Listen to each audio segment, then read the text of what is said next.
Hey, late night listeners. Ever walked into a house that felt just a little too quiet? Like the silence was trying to tell you something? Tonight's story is about a woman who asked a medium to help her talk to her dead parents, but the voice that answered wasn't who she expected. Before we begin, tell me in the comments, where are you watching from? And what time is it there? I read every single one. And if you enjoy scary stories that stay with you long after they end, make sure to like the video and subscribe. I've got more waiting for you. All right, turn off the lights. Put on your headphones. Let's begin. Story 1. Lana Dawson welcomed me with a tired smile. She was desperate like everyone who hires a medium. And I was just as desperate, which is why I was back to this gig. Trying other jobs only confirmed that I wouldn't make a living doing anything else. Lana hired me because it had been 20 years since her parents were brutally murdered in that house. A crime that remained unsolved despite an extensive police investigation. She was 15 at the time, and luckily at her grandma's. She tried private detectives before and they found nothing. In the end, I imagine reluctantly, she found me through a friend of a friend. Good thing for her, I needed the money and booked my flight right away. It was a typical home in a quiet Florida suburb, surrounded by mostly vacant houses. Lana decided to never sell it, keeping it frozen in time, perhaps hoping someday it would help her find the truth. As she led me inside, an old woman next door was watering her plants, the only neighbor left. She glanced over and gave me a polite wave. "This is a peaceful neighborhood of mostly widows and retirees," Lana explained later. Nothing like that ever happened before or after. The sorrow still present on her face was undeniable even after all these years. The living room was completely empty. Not even spiders roamed around. There was just dust and a single light bulb no one had ever bothered to take down. Lana pulled back the curtain, flooding the space with sunlight probably for the first time in ages. She gave me a quick tour through the kitchen and bedrooms. I could tell she wasn't very hopeful that I'd find anything, and I couldn't blame her. Never promise a client results. That's a rule I learned early on. Most of the haunted houses I visit have nothing to see. Either the dead moved on, or they simply don't want to be disturbed. Not the kind of pitch that brings in clients. But spirits tend to remain where they died. The energy of death clings to a place, anchoring them there. If Lana's parents still lingered in this house, they could talk to me. I asked her for a chair and placed it in the center of the living room. "I'll try to channel the voices of the spiritual world now," I told her. "So please, we need to remain silent." That was just a fancy way of telling her to stay quiet so I could hear if any dead would actually talk. I sat down and closed my eyes. For several minutes, I waited in silence, hearing nothing but the wind and birds outside. I was ready to give up and explain to Lana my no-refund policy when I heard faint weeping. It was soft, almost inaudible, and gradually grew louder. "Is there someone here among us?" I called out firmly. The crying stopped, and a metallic, ethereal voice asked, "Can you hear me?" "Yes, I can." "Who are you?" No response. The entity resumed crying. I explained what I heard to Lana, who was now slightly more excited by the discovery. It could be her family. "Please tell me, are you Mr. or Miss Dawson?" I tried. The weeping stopped abruptly. "Do you know where Miss Dawson is?" the voice asked. "I want to tell her I'm sorry." "What do you mean?" "Sorry for what?" The light flickered for a second, and I saw the curtains shift slightly before the answer came. "For what I did to her," the voice confessed, its tone laced with sorrow. "For killing her the way I did." I felt my heart pound in my chest and turned to Lana. "I don't think this is your family." Now, in my experience, spirits can be deceitful. It wouldn't be the first time some smart-ass ghost tried to play me for a fool, so I didn't immediately relay all I had heard to Lana. She would probably freak out anyway, and I needed her to stay quiet for the rest of the session. "Who are you?" I asked next. To no response. "Do you know what happened that day?" I tried again. This time, after a long pause, the voice answered. "It wasn't supposed to happen like that," it murmured. "She shouldn't have had to die." That was an interesting response. "What about Mr. Dawson?" I asked. "The man got what he deserved." The voice suddenly deepened, taking on an almost demonic tone. The light bulb flickered violently. Its reaction made sense based on what I had read about the crime scene. Mr. Dawson had died from 15 stab wounds, most likely in his bed. The killer was probably driven by emotion, but Miss Dawson showed signs of a struggle. Her only fatal injury was a deep slice across her neck. Maybe her death wasn't intentional at first. This could actually be the murderer. But why did you do it? I decided it was time for tough questions. "I just want to help you find peace. It's the only way you'll leave this house and see her again." There was a long silence. Then it spoke, its words thick with emotion. "Because I loved her more than anything. I used to watch her every day, getting in her car, walking the dog, buying groceries. She did it all with that same smile. When she waved at me, I felt it in my bones." "That doesn't explain why you killed her," I pressed. My questions likely revealed the true nature of the voice to Lana, and her eyes widened in shock. "I didn't want to," the voice roared. The bulb exploded, making Lana jump. "I just wanted to get rid of him so we could be together. But she wouldn't accept it. She wouldn't come with me." The weeping resumed. I pressed for more answers, but got nothing. Everything I had heard spun in my mind like a whirlwind. When everything clicked, I stood up and walked to the door. Lana was as pale as snow, visibly shaken by what had happened. Even if she hadn't heard a word, the energy in the room was impossible to ignore. She asked me why I was leaving. "I'm just thirsty," I casually said. "There's no running water here, so I'll ask that old lady next door for a glass. I'll be back in a minute." The neighbor looked surprised to see me knocking on her door. She was a tiny, fragile lady, maybe in her 70s. She was making bread dough but stopped to answer and invited me in for some water. As I followed her to the kitchen, I took a look at her home furniture that had to be at least half a century old and a large portrait in the living room of her and her husband, taken long ago. She handed me a glass of water and went back to kneading the fresh dough. "I hope you don't mind me doing this," she said, using all her small weight against it. "I just love having them ready for dinner." "Don't mind me at all," I thanked her, sipping the water slowly. "By the way, you and your husband are so beautiful together in that photo," I said, referring to the portrait. Her face stiffened for a brief moment before returning to its usual warm smile. She confessed to me he had abandoned her years ago, but it was hard to let go of the memories. One day, he simply got out and never returned. Determined to change the subject, she asked what I was doing in that dusty, abandoned house. I told her I was a medium. "Oh, that's fun," she giggled. "Did you find anything there?" "Yes, as a matter of fact, I did," I answered. "I found your husband. He told me a lot about you, about him, and about what he did to the Dawson family." She froze, hands still buried in the dough. Slowly, she turned around, scanning my face to see if I was joking. If I really knew the truth about what had happened 20 years ago, I didn't. It was a bluff, an educated guess. For the killer to be a spirit trapped in that house, he had to have died nearby. For him to know the private details of Miss Dawson's life, he had to be someone that lived close. Someone who could watch her every move, like a neighbor. And there were not many of them around here. I had no idea it would work. My theory could be pretty much wrong. But the bluff paid off, because the woman broke down in tears. For Lana, finding the truth was all that mattered, and I gave it to her. Her family had been killed by a neighbor obsessed with her mother. In an act of desperation, he took advantage of the night to break into the house and confess his feelings, just as she had gone to the kitchen for a glass of water. When she rejected him, he grabbed her and slit her throat with a sharp fish knife. Then, in a fit of rage, he walked into the bedroom where her father slept and stabbed him to death. It took me a few more sessions with the killer to get the whole truth out. The old lady confirmed and admitted to Lana that she had suspected her husband all along. And when she confronted him, he fled, never to be found.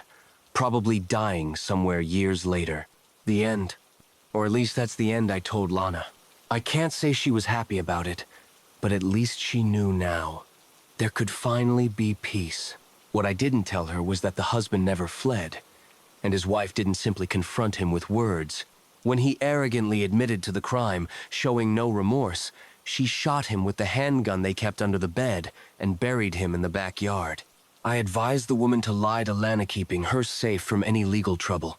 That way, everything would end up in its right place. The old woman, in her home. The husband, trapped inside that house, drowning in his own despair. Fuck his peace. The end. Story 2. It was late September when I had returned home. I had just come back from a summer camp that lasted 2 months. I couldn't tell you much about the camp or its counselors.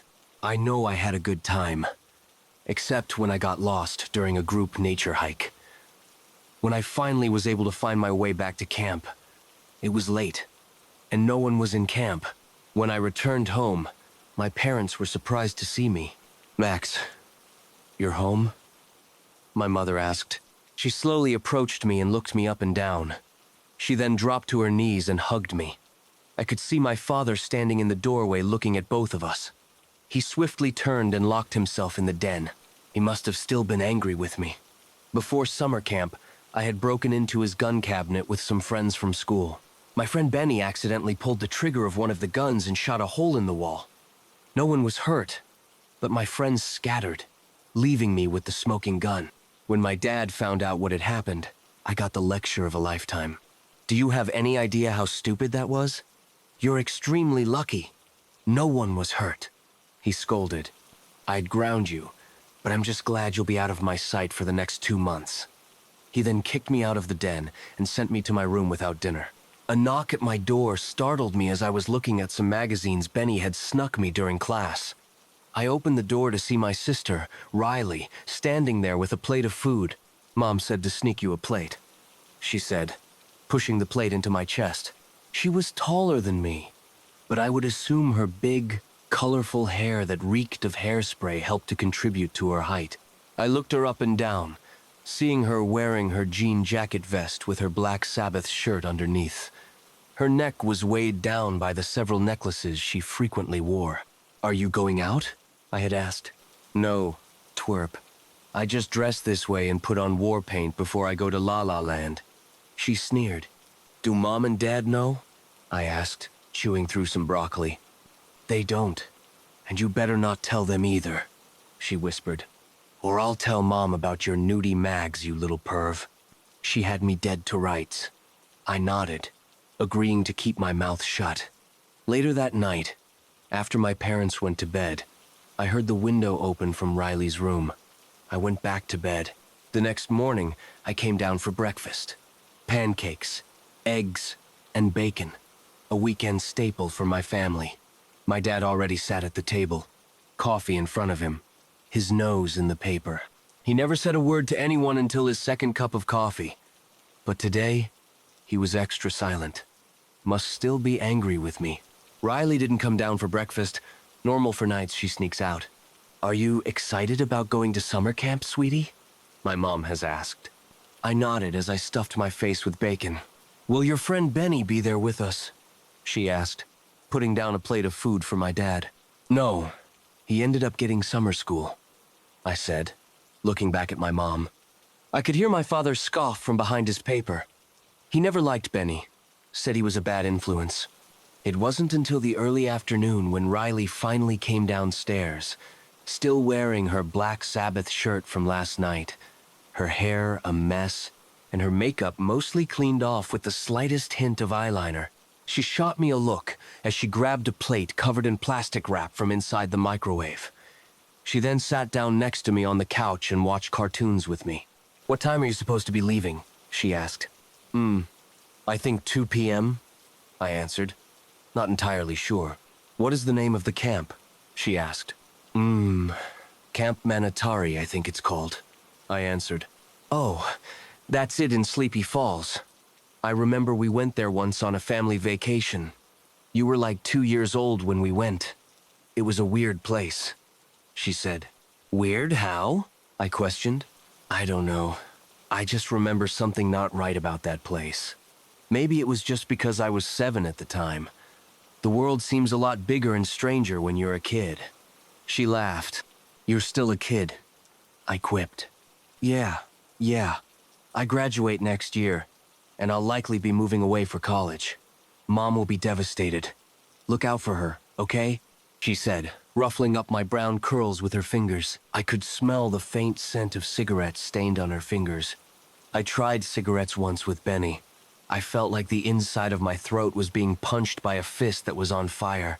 It was about 2:14 p.m. when a bus pulled up to the house with Camp Manatari written on the side of it. I hugged my sister, and my mom kissed the top of my head. My dad was there to see me off, but he didn't say anything. Didn't even shake my hand like he normally would do whenever I went somewhere for a long time. It was about a 4-hour drive until we reached the small town of Sleepy Falls.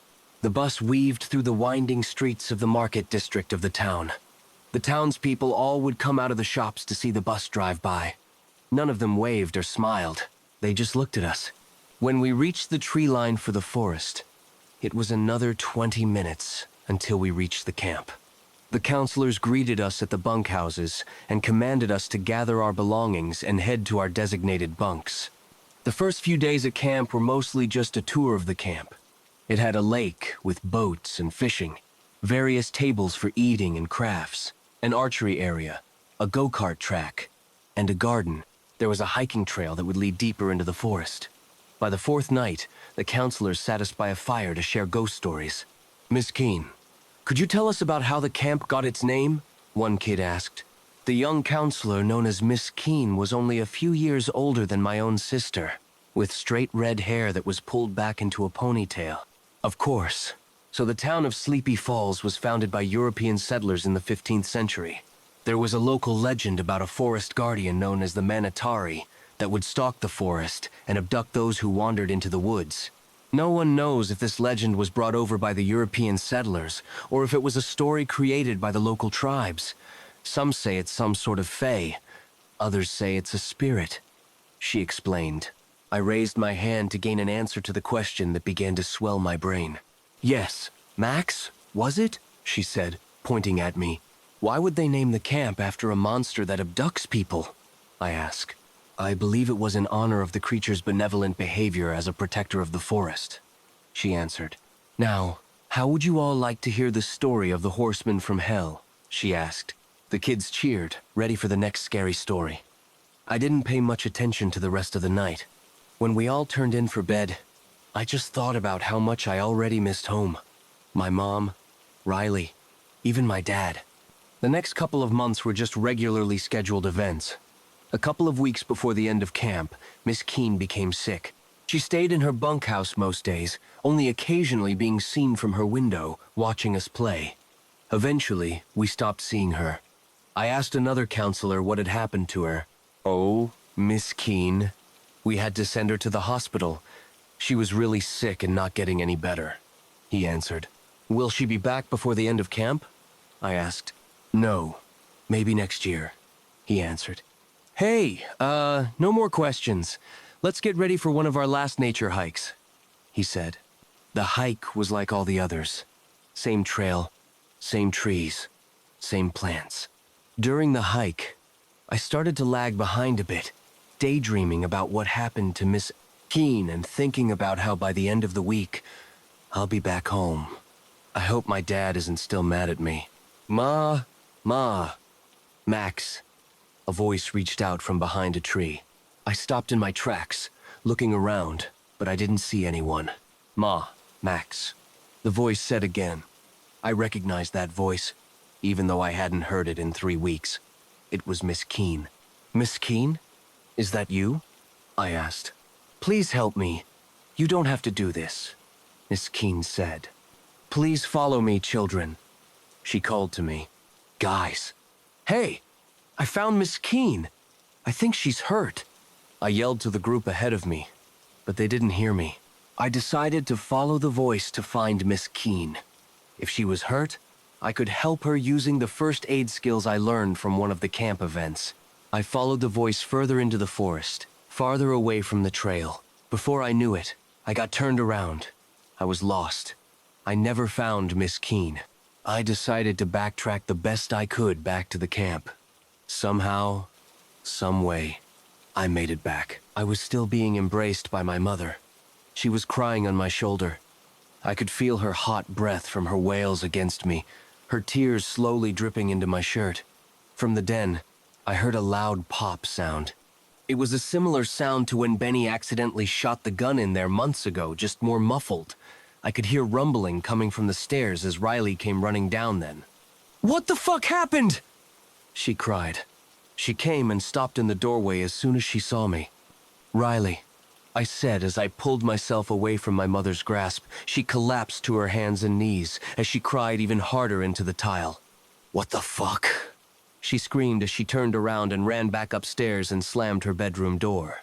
I walked over to the phone on the wall and picked it up and listened. I could hear Riley's ragged breath, her trying to hold back tears. 911. "What is your emergency?" a voice asked. "Hello? Please send help.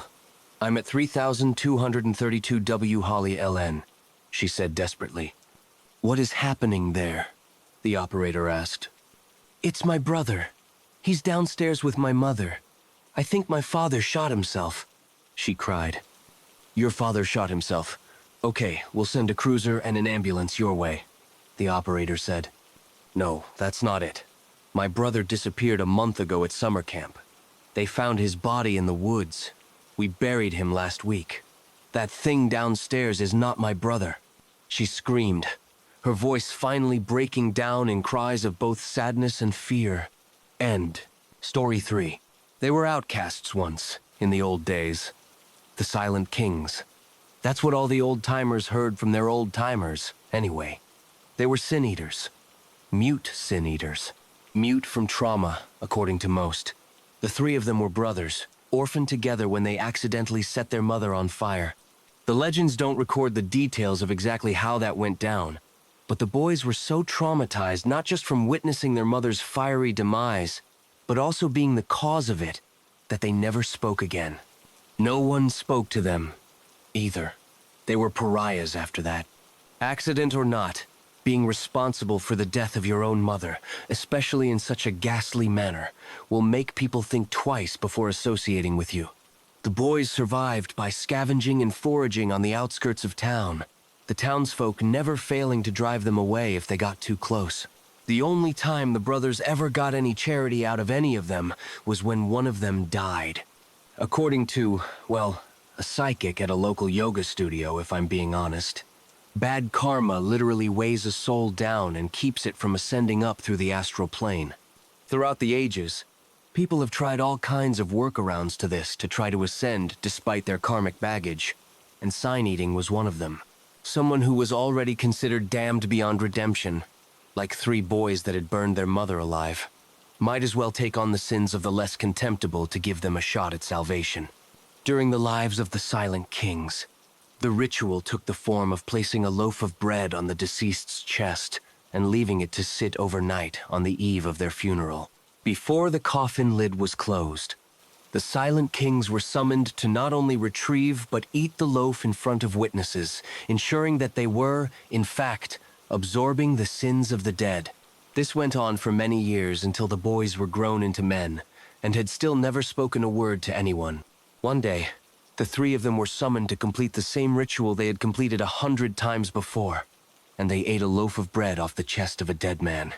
Unbeknownst to anyone present, however, this man's sins were far worse than any that had come before.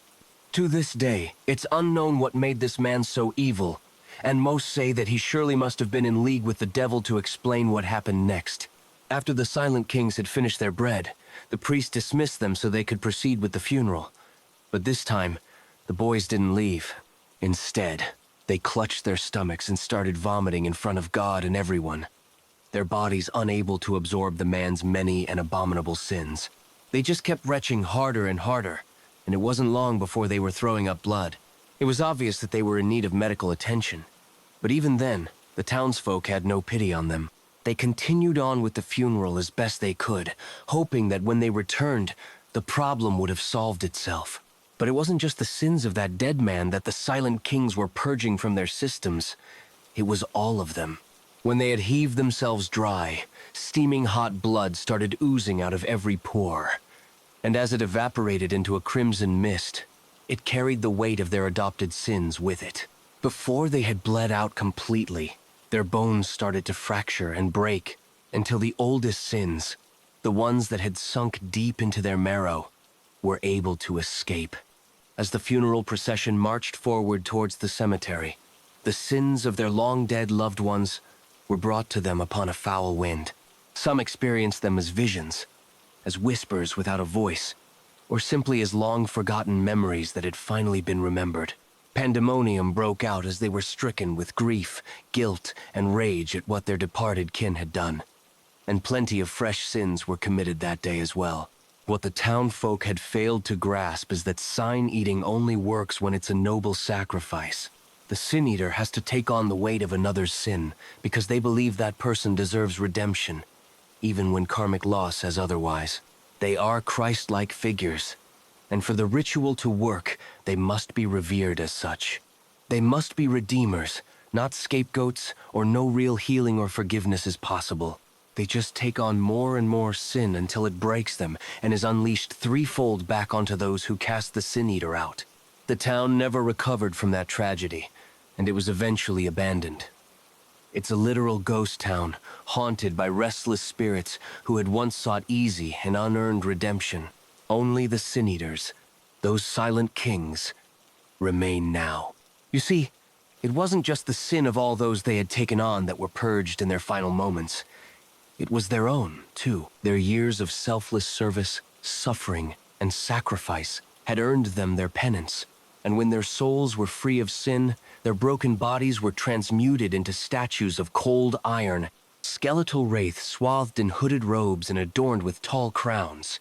Though they no longer take the sins of others upon themselves, it is said that they will still help you take on the sins of your dead loved ones if you complete their ritual. That's my favorite version of the legend, at any rate. There are others, of course, as with all folklore, but the parts that never change are the parts that are indisputable fact. There is an abandoned 19th century village, 20 or so miles from where I live. An abandoned village that inexplicably contains a trio of crowned, iron skeletons standing beneath a towering oak tree, with just enough crumbling and overgrown brick wall nearby to let you know it had once been a building of some kind.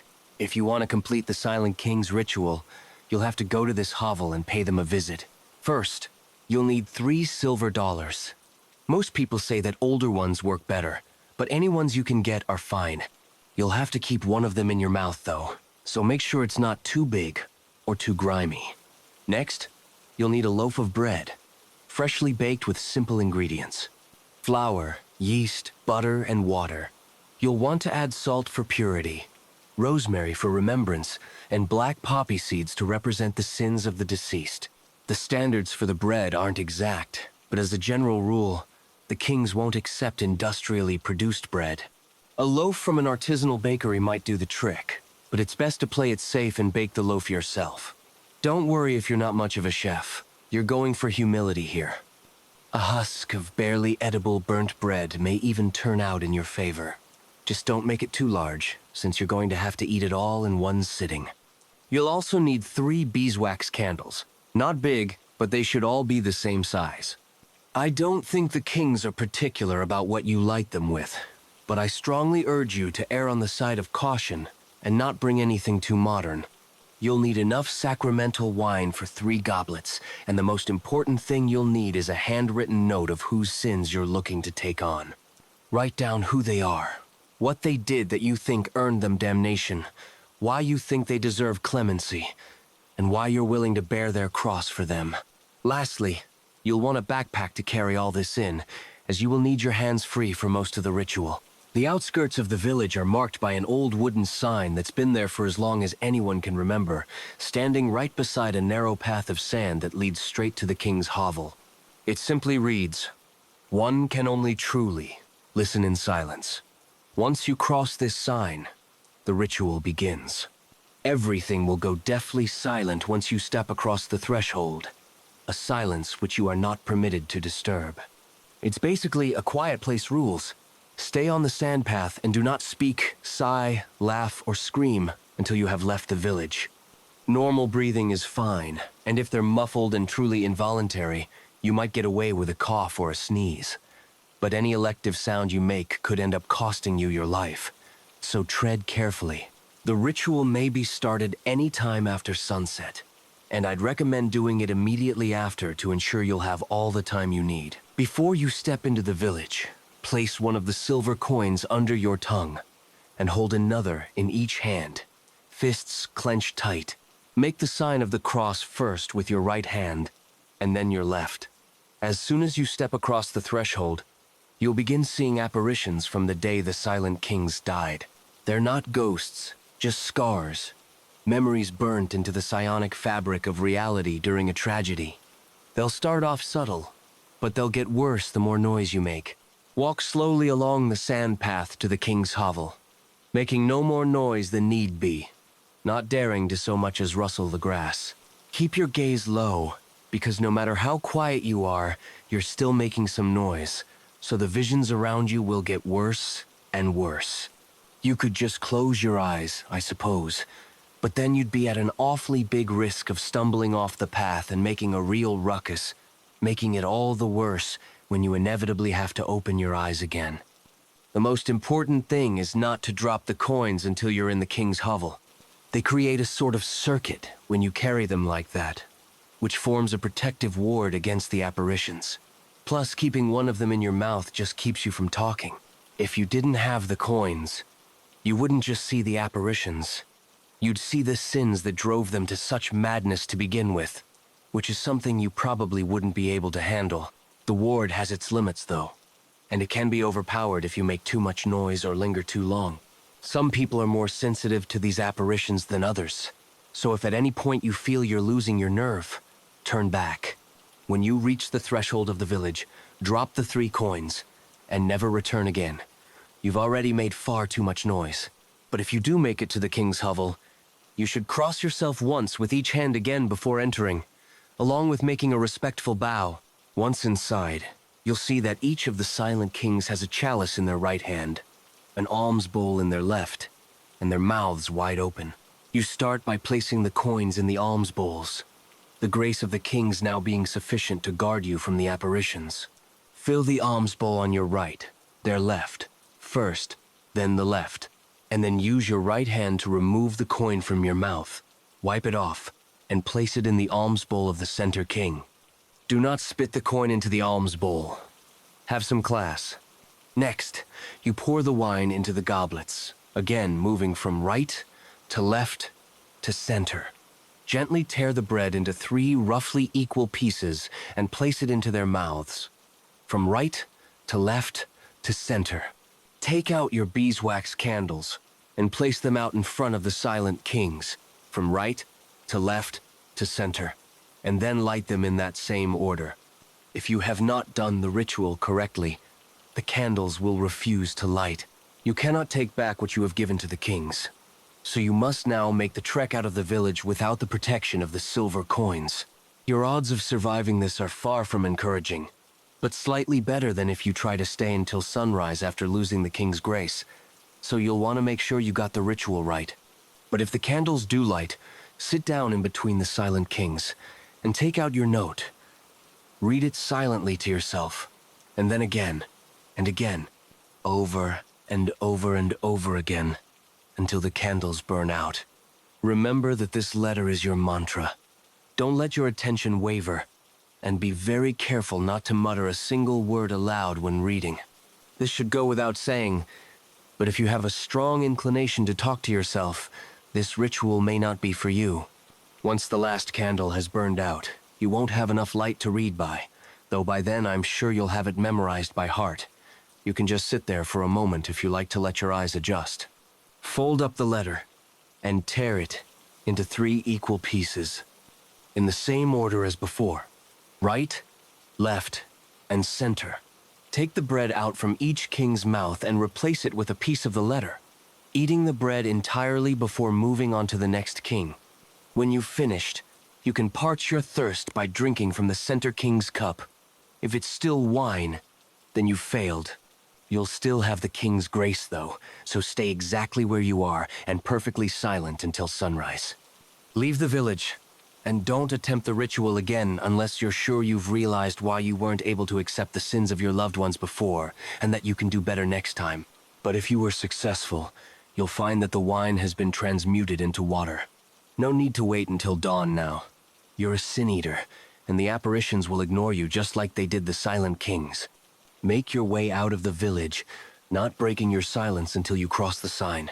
I've noticed that in most of these types of rituals, you're promised at least the potential for vast material rewards, even if it's a monkey's paw situation, or there's a sword of Damocles hanging over you. But with the Silent King's ritual, your only reward is that you now carry the weight of your loved one's sins. You'll feel them, sinking down deep into the depths of your soul and ready to drag you down to hell as soon as you shuffle off your mortal coil. But your loved ones, the people you were willing to go through all of this for in the first place, they're free, they're saved, they're redeemed, because you took their place for all eternity. Maybe you're okay with that, or maybe not. If that's the case, you'll need to dedicate your life to transfiguring that sin inside you into something beautiful. You'll need to live a monastic life, living as selflessly and altruistically as possible, fully dedicating to serving the righteously needy. Any time that you have to yourself, you will need to be dedicated to spiritual practices, prayer, study, introspective meditation, that sort of thing. Stay true to this path, and eventually you'll earn penance for both you and the one whose cross you took upon yourself. Oh, and you should swing by the village as often as you can during the day. Those of us who have successfully completed the ritual have formed an order of sorts, and we maintain the town sign, the sand path, collect the offerings from the king's hovel, that sort of thing. We also alert the police whenever we find a body from a failed ritual. Fortunately, no matter how mutilated the bodies are, it's always self-inflicted, so we've never been successfully charged with anything. But what's more important than any of that is that we listen to one another, share advice, and show each other support. Taking on someone else's cross is a heavy burden, and it's one you don't have to carry alone. Whenever it feels like it's getting too much, come back to visit the Silent Kings. We'd love to talk. Story 4. Danny's brother was a dick, but he also had the biggest television, so that's how we ended up at Mike's playing. It was pretty much what you'd expect. Cheap booze, Mario Kart, and more shit-talking than a Modern Warfare 2 lobby. Another benefit of choosing to go to Mike's was that the guy almost always had weed. So of course, by midnight, the entire living room was enveloped in a haze of thick blue smoke. At some point, it was decided it was time for us to go home. By Mike, if you can believe it. And then suddenly there we were, back on the street, stumbling and laughing in the way of a bunch of 17-year-olds who thought they were going to live forever. One by one, we tapered off as we set off for our respective homes. Until finally, it was just Blake and me. I don't even know where the fuck Reese went. You know what's fucked up? Said Blake suddenly, turning to face me. We had been walking for the better part of 20 minutes, and up until this point, things had been jovial. Now, his expression was somber and intense-like, a confidant relaying some critical piece of classified information. What's that? This is right around where that Mallory girl disappeared, you remember, from last summer? I thought back to the events of last August. One of the things about small communities, if anything ever happens, you can bet your bottom dollar that come that evening, everybody in town would have heard about it, and Millhaven was no exception. For Mallory Cavish, news came almost immediately. I was in my room at the time, thumbing through one of my brother Dean's old Dragon Ball books, when I'd heard sudden commotion from downstairs. Turns out Mallory's mom and mine were in a book club together. We're pretty close, in fact, and so naturally, when it happened, my mom was one of the first people who got the call. I'll never forget the look on my mom's face. The way the color had seemed to immediately drain from it as she'd stood with the phone pressed firmly against one ear, listening wide-eyed as Mallory's mom had shrieked down the line. They'd found Mallory's body that morning, I later learned. While details of exactly what had happened to her were scarce, rumor has it when they'd found her, whoever killed her had gone ahead and removed all of her teeth. If you believed some, and many do. This happened before she died, but of course, that could just be small-town talk. Either way, it had shaken the community up pretty bad before things slowly but surely returned to normal, the way they always seem to in the face of local tragedy. We walked for a while more, Blake and I shooting the shit a little longer before finally saying our goodbyes. And then suddenly, it was just me. I walked with my head down and my shoulders raised, suspiciously eyeing each row of corn I passed. Just on the off chance there should be some lunatic with a tooth fetish crouched there, pliers in hand. I'd sobered up long ago by this point, and though it was still June, a cold wind had begun to blow in, and I had the feeling rain wouldn't be far off. Sure enough, by the time I finally got to the bus stop 10 minutes later, a fine drizzle had begun. I huddled under the bus stop's meager roof, staring at the rain as it passed under the streetlight above. The light making each drop seem to glow. I've always thought there's something relaxing about watching the rain. I was still staring at the streetlight when I noticed movement in the corn several yards down the road from me. Curious, but not yet alarmed, I leaned forward, squinting against the rain, expecting a cat, maybe, or a raccoon. A man was standing in the corn. I jerked and let out a surprised gasp. He must have been 20-30 yards away, a tall, broad figure, partially hidden by corn. At this distance, he was little more than a silhouette, but there was just enough light for me to make out what looked like a thick wool sweater and large, oversized construction boots. Startled, I immediately snapped my gaze away. All of a sudden, it felt important that I not let him know I'd seen him, though I couldn't have said exactly why this was the case. Intuition. Perhaps. Is he just standing in the corn? What the hell? Not sure what to do. I turned and fixed my gaze on the road to my left, acting like I was looking for the bus. Where the hell was the bus? Before the compulsion became too great, and I looked back again. The man was closer now. Much closer, little more than a dozen yards. I hadn't even heard him move. What was more, now that he was nearer, I found I could make out more of his features. Long, pale face, big, crooked nose. And teeth? Rows of them, yellow and jagged, each one protruding out from his gums like corn kernels. I reached for my phone, figuring maybe Reese could still be nearby, my body acting as if on autopilot. No signal. Of course. I looked back again. The man was right across the street now, standing just outside the edge of the corn, facing me head-on. The rain fell in sheets between us, but I could still see that grin. All those teeth, jutting out of his gums like compound fractures. And those eyes, staring right at me, into my very soul. And I knew then that whoever this guy was, he was absolutely, unequivocally insane. I went very still as a brief fight-or-flight struggle ensued in my mind. I was just steeling myself to run, when suddenly a pair of headlights crested the hill to my left. A hydraulic hiss followed shortly after as the bus rolled to a stop right in front of me. I didn't wait around. I threw myself at the doors and clambered aboard, inciting a curious glance from the driver, who grunted but said nothing as I quickly made my way to the back. A heartbeat later, and we were rolling. I stole frantic glances out the window as we pulled away, but alas, my yellow-toothed stalker was nowhere to be seen. I collapsed back into my seat, wet and suddenly exhausted.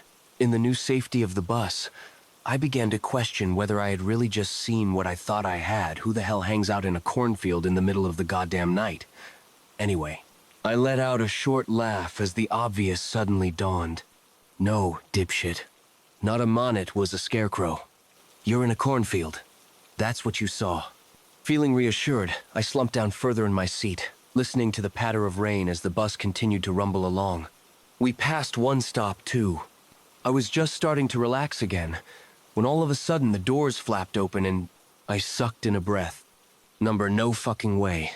I watched in mute horror as the man from the corn slowly stepped onto the bus. In the new lighting, I could see my initial impressions of the guy had been way off. He wasn't just tall, he was gigantic. So tall, in fact, he had to stoop a little to stop from banging his head on the bus's ceiling. Thin strands of raven-black hair hung from his mostly bald scalp, framing a pale face and two piercing blue eyes so wide the whites showed all around the iris. As if hearing my thoughts, he suddenly turned his head towards me, his eyes finding mine, and he grinned, once more affording me a perfect view of his awful kernel teeth. All the air left my body. There was no way he could have made it here in time to catch the bus. Even if the guy had run at full sprint, there was just no way. His boot slapped wetly against the vinyl floor as he made his way down the aisle towards where I sat. I looked around for help, but of course there was no one. Probably wouldn't have mattered even if there was. There are no good Samaritans on public transport. I heard the seat groan in protest as he slowly lowered himself down next to me. He didn't speak, didn't move, just sat there, staring straight ahead, still smiling that awful smile. The smell hit me a second later. A smell like copper and pond water. And something worse beneath, like something that had once been alive and wasn't anymore. And it was all I could do not to throw up all over myself right then and there. I stared straight ahead, frozen, as the bus hissed and pulled away once again, realizing with sudden dawning horror that I was now trapped. Probably there had been a time I could have escaped, but that was over now. Did you know your teeth are the only part of your body that can't heal themselves? His voice when he spoke was impossibly low, as if summoned from somewhere very deep but ragged too, like bones being dragged over concrete. It was the sound of glass breaking, children choking, just the worst fucking sound I had ever heard. What? A person has 32 adult teeth, he continued, unless they lose some, or take extras. They're also the only part of the human body that won't rot away. Think about it, every part of you, gone, except for your teeth. He turned his head to look at me, and I was unsurprised to find he was grinning again. I see you, and you see me. We see each other. That makes us friends. And friends share everything, even their secrets. He leaned in close. Can I tell you a secret? I opened my mouth to say no thanks. Or I really have to go. Or literally anything. The man reached into his pocket and held out his hand. Lying on his palm were a fistful of human teeth. There were molars and incisors, and others I didn't know the name for. Their long roots speckled in bright blood. Fresh blood.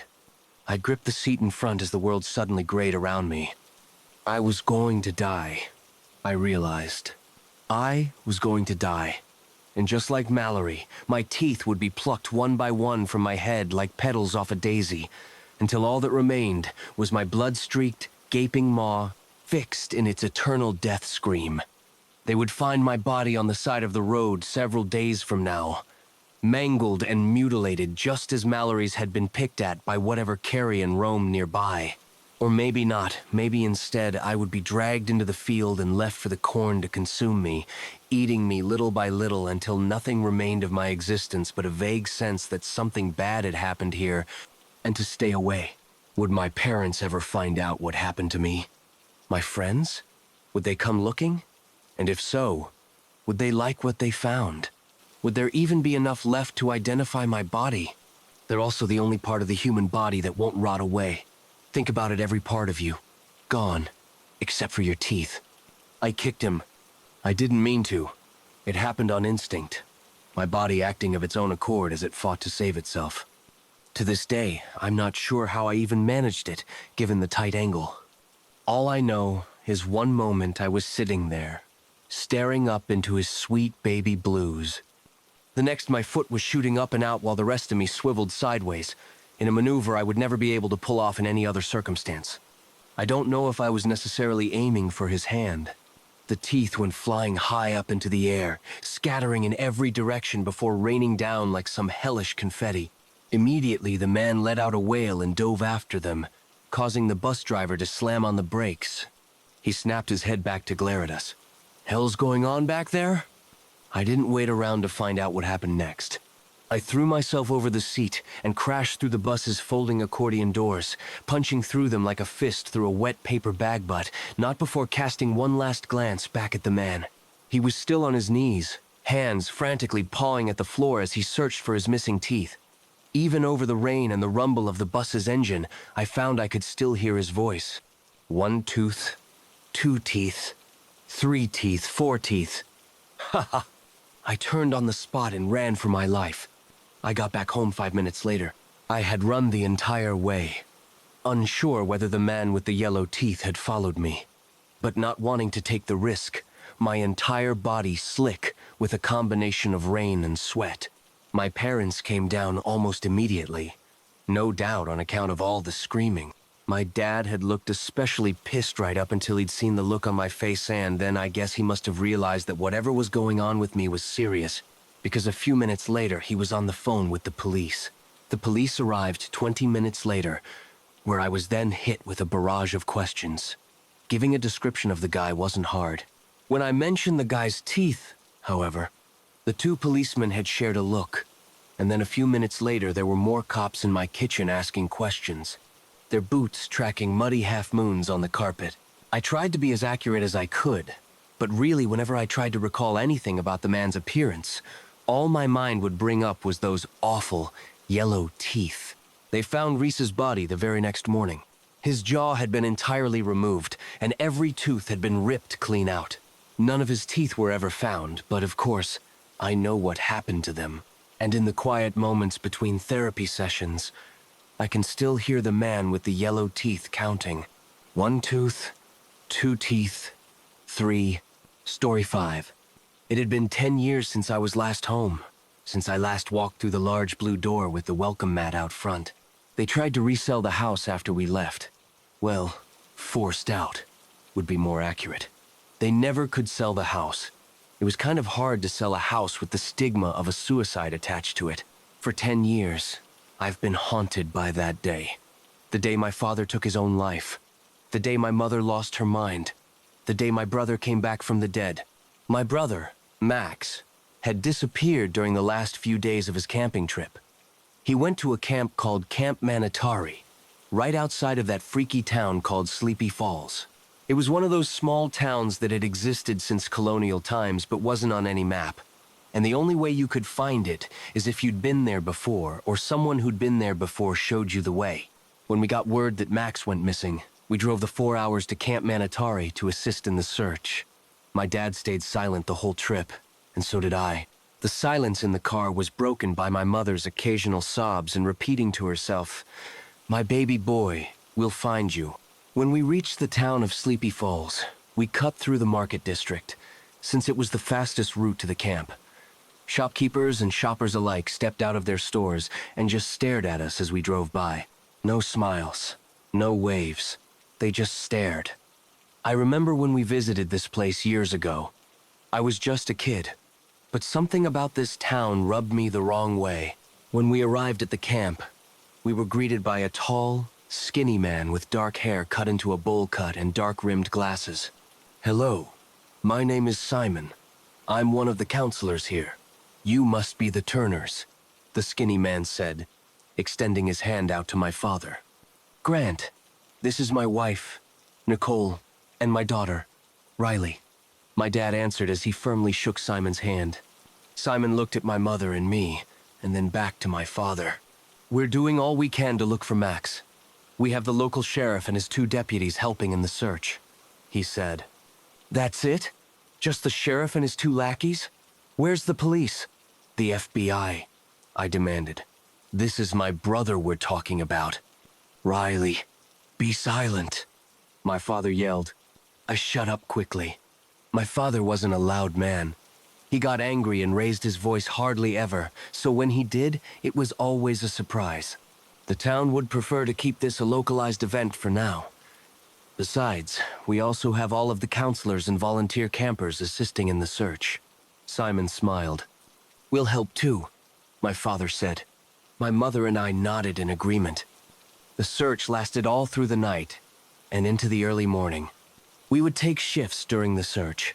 One party would go through the woods to search, while the other stayed at camp and rested until the group switched. I was a part of the night search, along with my dad and Simon. We never found anything during our search. No clothing, no blood, no answers to our calls. When we returned to camp to switch parties, The sun was barely peeking through the trees. "Coffee?" Simon asked, holding 2 coffee cups and offering one of them to me. "Sure, thanks," I answered, taking the blue cup from his hand. He looked at me for a moment, attempting to read me. Maybe he was trying to find words to say to me. "Can I help you with something?" I asked. "Oh, sorry, I didn't mean to stare," he answered. I'm sorry. That was rude of me." I sighed. Simon was maybe a year or 2 older than me. I'm sure he's worried about Max too, having spent the last couple of months with him. Maybe he had a younger brother also and felt empathetic. "Do you travel here to volunteer at the camp every year?" I asked, trying to make small talk. "Oh, actually, I'm a local. I live in town with my uncle," he answered. "Oh, I see. Hey, is the town always this weird when people travel through it?" I asked. "Weird? Oh, Well, we don't get a lot of outsiders here, so whenever someone travels through, people get curious." He laughed. "Curious? Those looks we got were not the looks of curiosity. They were the look that said, 'You don't belong here.'" "So, if you're a native to the area, you should know these woods pretty well, huh?" I suggested. "Not really. The woods always change after summer," he said. "What do you mean by that?" I asked. He looked back at me with panic written all over his face. "Oh, it's just a saying we have around here. Like when the seasons change, so do the trees. And you know every tree looks the same." He laughed nervously. Before I could pry further, one of the sheriff's deputies came running back into camp. "We found something," he said, out of breath. My dad immediately jumped out of his chair. He wobbled for a moment from exhaustion, but immediately began walking towards the deputy. "Show me," he demanded. The deputy nodded in agreement and took my dad into the forest. They found my brother. He was dead. Exposure was ruled the cause of death. They found his body naked, lying face down in a creek. They explained this as a phenomenon that happens during events of hypothermia. His back was torn open, exposing his spine, and some of his organs were missing. They explained this with animal predation. The drive home was quiet. Quieter than the drive there. My mother didn't cry. She was still in shock. I tried to hold everything in. I wanted to cry. I wanted to throw up. And I wanted to die. I didn't want to feel this kind of pain. My father, as per usual, didn't say a word. Quiet and stoic, as always. The funeral was a few weeks later, open casket. The mortuary did a good job making Max look as close to alive as he could be. I had hoped he would just hop up and tell us it was all an elaborate prank, but he never jumped up, never smiled, and never laughed. I missed his laugh. "Hey, Riley, I'm sorry for your loss," a short, chubby kid with a crew cut said to me. "Oh, hey, Benny. I didn't recognize you. You got a haircut?" I asked. "Yeah, my mom said my hair wasn't an appropriate length for a funeral," he said, brushing his hand against his short hair. "I fucked up." Benny began to cry. "If I didn't get summer school, I could have been there with Max. I could have watched his back, made sure he stayed safe," he sobbed. I wrapped my arms around him and pulled him in close to comfort him. I patted his back to give him a bit of security. As I did, I could feel something poke against my leg. "Ew, Benny. What the fuck?" I asked as I pushed him away. "Sorry. I've never been hugged by a girl before. Not one that wasn't my mom," he said, wiping away his tears. "It's okay," I said. When we returned home, my dad locked himself in the den, and my mom just began cooking all of Max's favorite dishes and cleaning the kitchen, over and over again. A week had passed. My dad never came out of the den, took his meals in there, and only ever came out to go to the bathroom and occasionally shower. My mom slept in Max's room, on his bed, and said it still smelled like him. I could hear her cries at night, muffled in his pillow and by my wall. There were nights when I wanted to sneak out, but I could never bring myself to leave. One morning, I was up in my room just listening to music, staring at the posters that littered my ceiling. I heard a loud pop downstairs. I immediately jumped up and ran out the door and down the stairs. "What the fuck happened?" I screamed as I entered the kitchen. What I saw down there, I couldn't explain. It was my brother, or something that looked like my brother, being embraced by my mother. It looked like Max, but not right. His skin hung wrong on his body, like a sheet covering a coat track. It wasn't Max, not the one we buried, but something trying to imitate him. "What the fuck?" I screamed as I turned around and ran back upstairs and slammed my bedroom door. I looked at my bed and saw the cordless phone lying on it. I immediately picked it up and called 911. I could hear a small click in between the rings. It was a sound I knew all too well when Max used to listen in on my conversations with my friends. It was listening. 911. "What is your emergency?" the operator asked. "Hello? Please send help.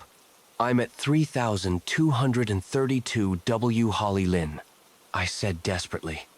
"What is happening there?" the operator asked. "It's my brother. He's downstairs with my mother. I think my father shot himself," I cried. "Your father shot himself, okay? We'll send a cruiser and an ambulance your way," the operator said. "No, that's not it. My brother disappeared a month ago at summer camp.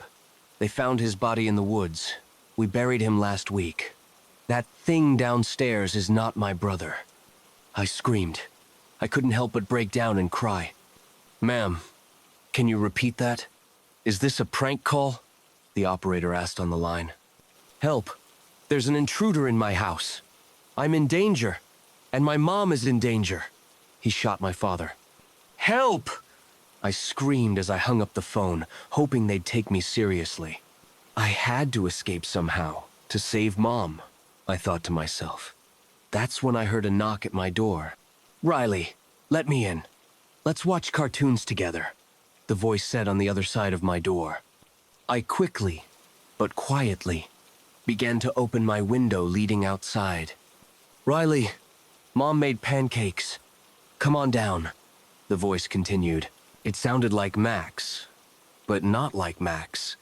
It sounded like someone trying to imitate Max's voice, his cadence, but not quite getting it.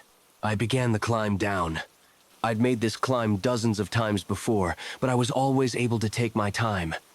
I was about halfway down when I began to hear something slamming into my door upstairs. I heard my door cracking and splintering with each slam against it. I didn't have time to finish the climb. I had to jump the rest of the way. It was about another 10 feet down, but I didn't want to accidentally twist my ankle or something. I aimed for the bushes below. Landing was a bit rough, but the worst I got was some scratches from thorns and branches in the bushes. I couldn't go back through the front door to get Mom. I needed to arm myself. I had to go through the window in the study. It was a tight fit, but I pushed my way through. My dad sat in the chair, his mouth agape.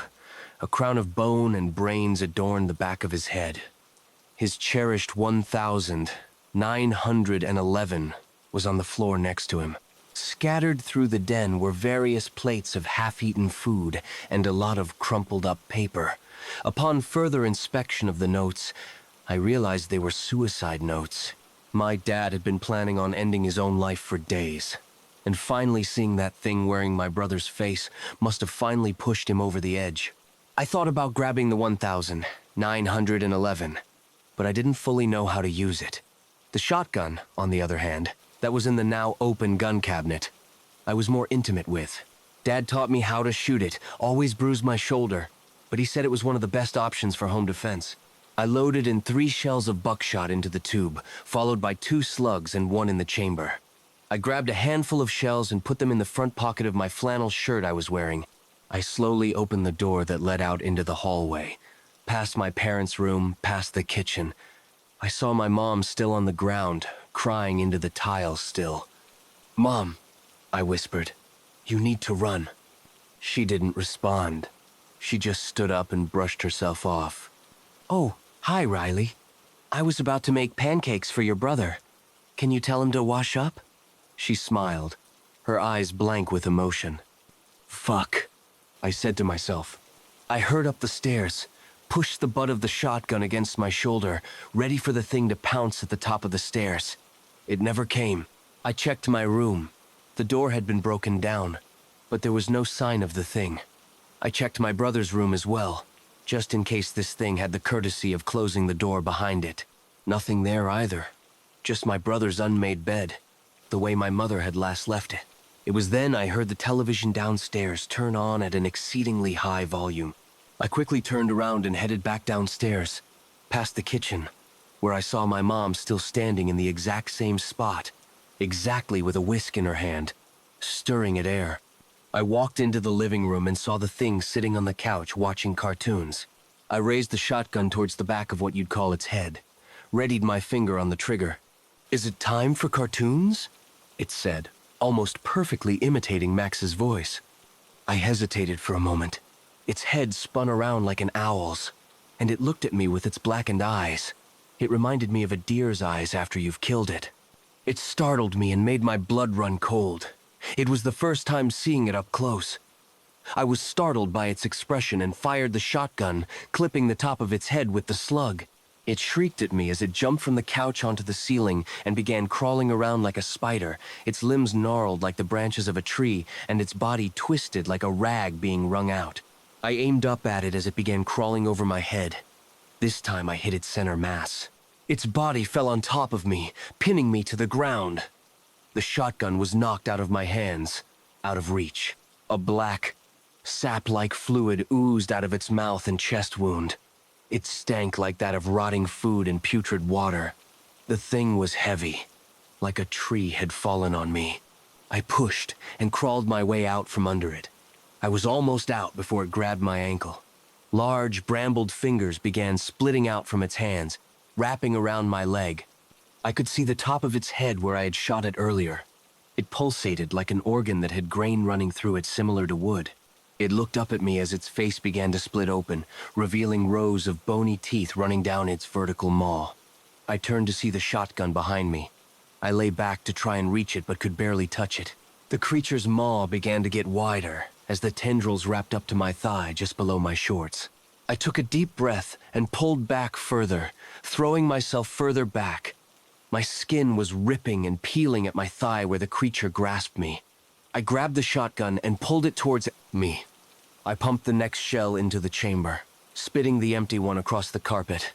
I raised it towards the face of this creature, and as I did, a flash of memories of Max hit me. I couldn't tell if these were my memories or the creature's doing in an attempt to catch me off guard. I didn't stop. I didn't blink. I pulled the trigger. The buckshot hit its exposed face point blank as it recoiled in pain, howling with a deafening scream.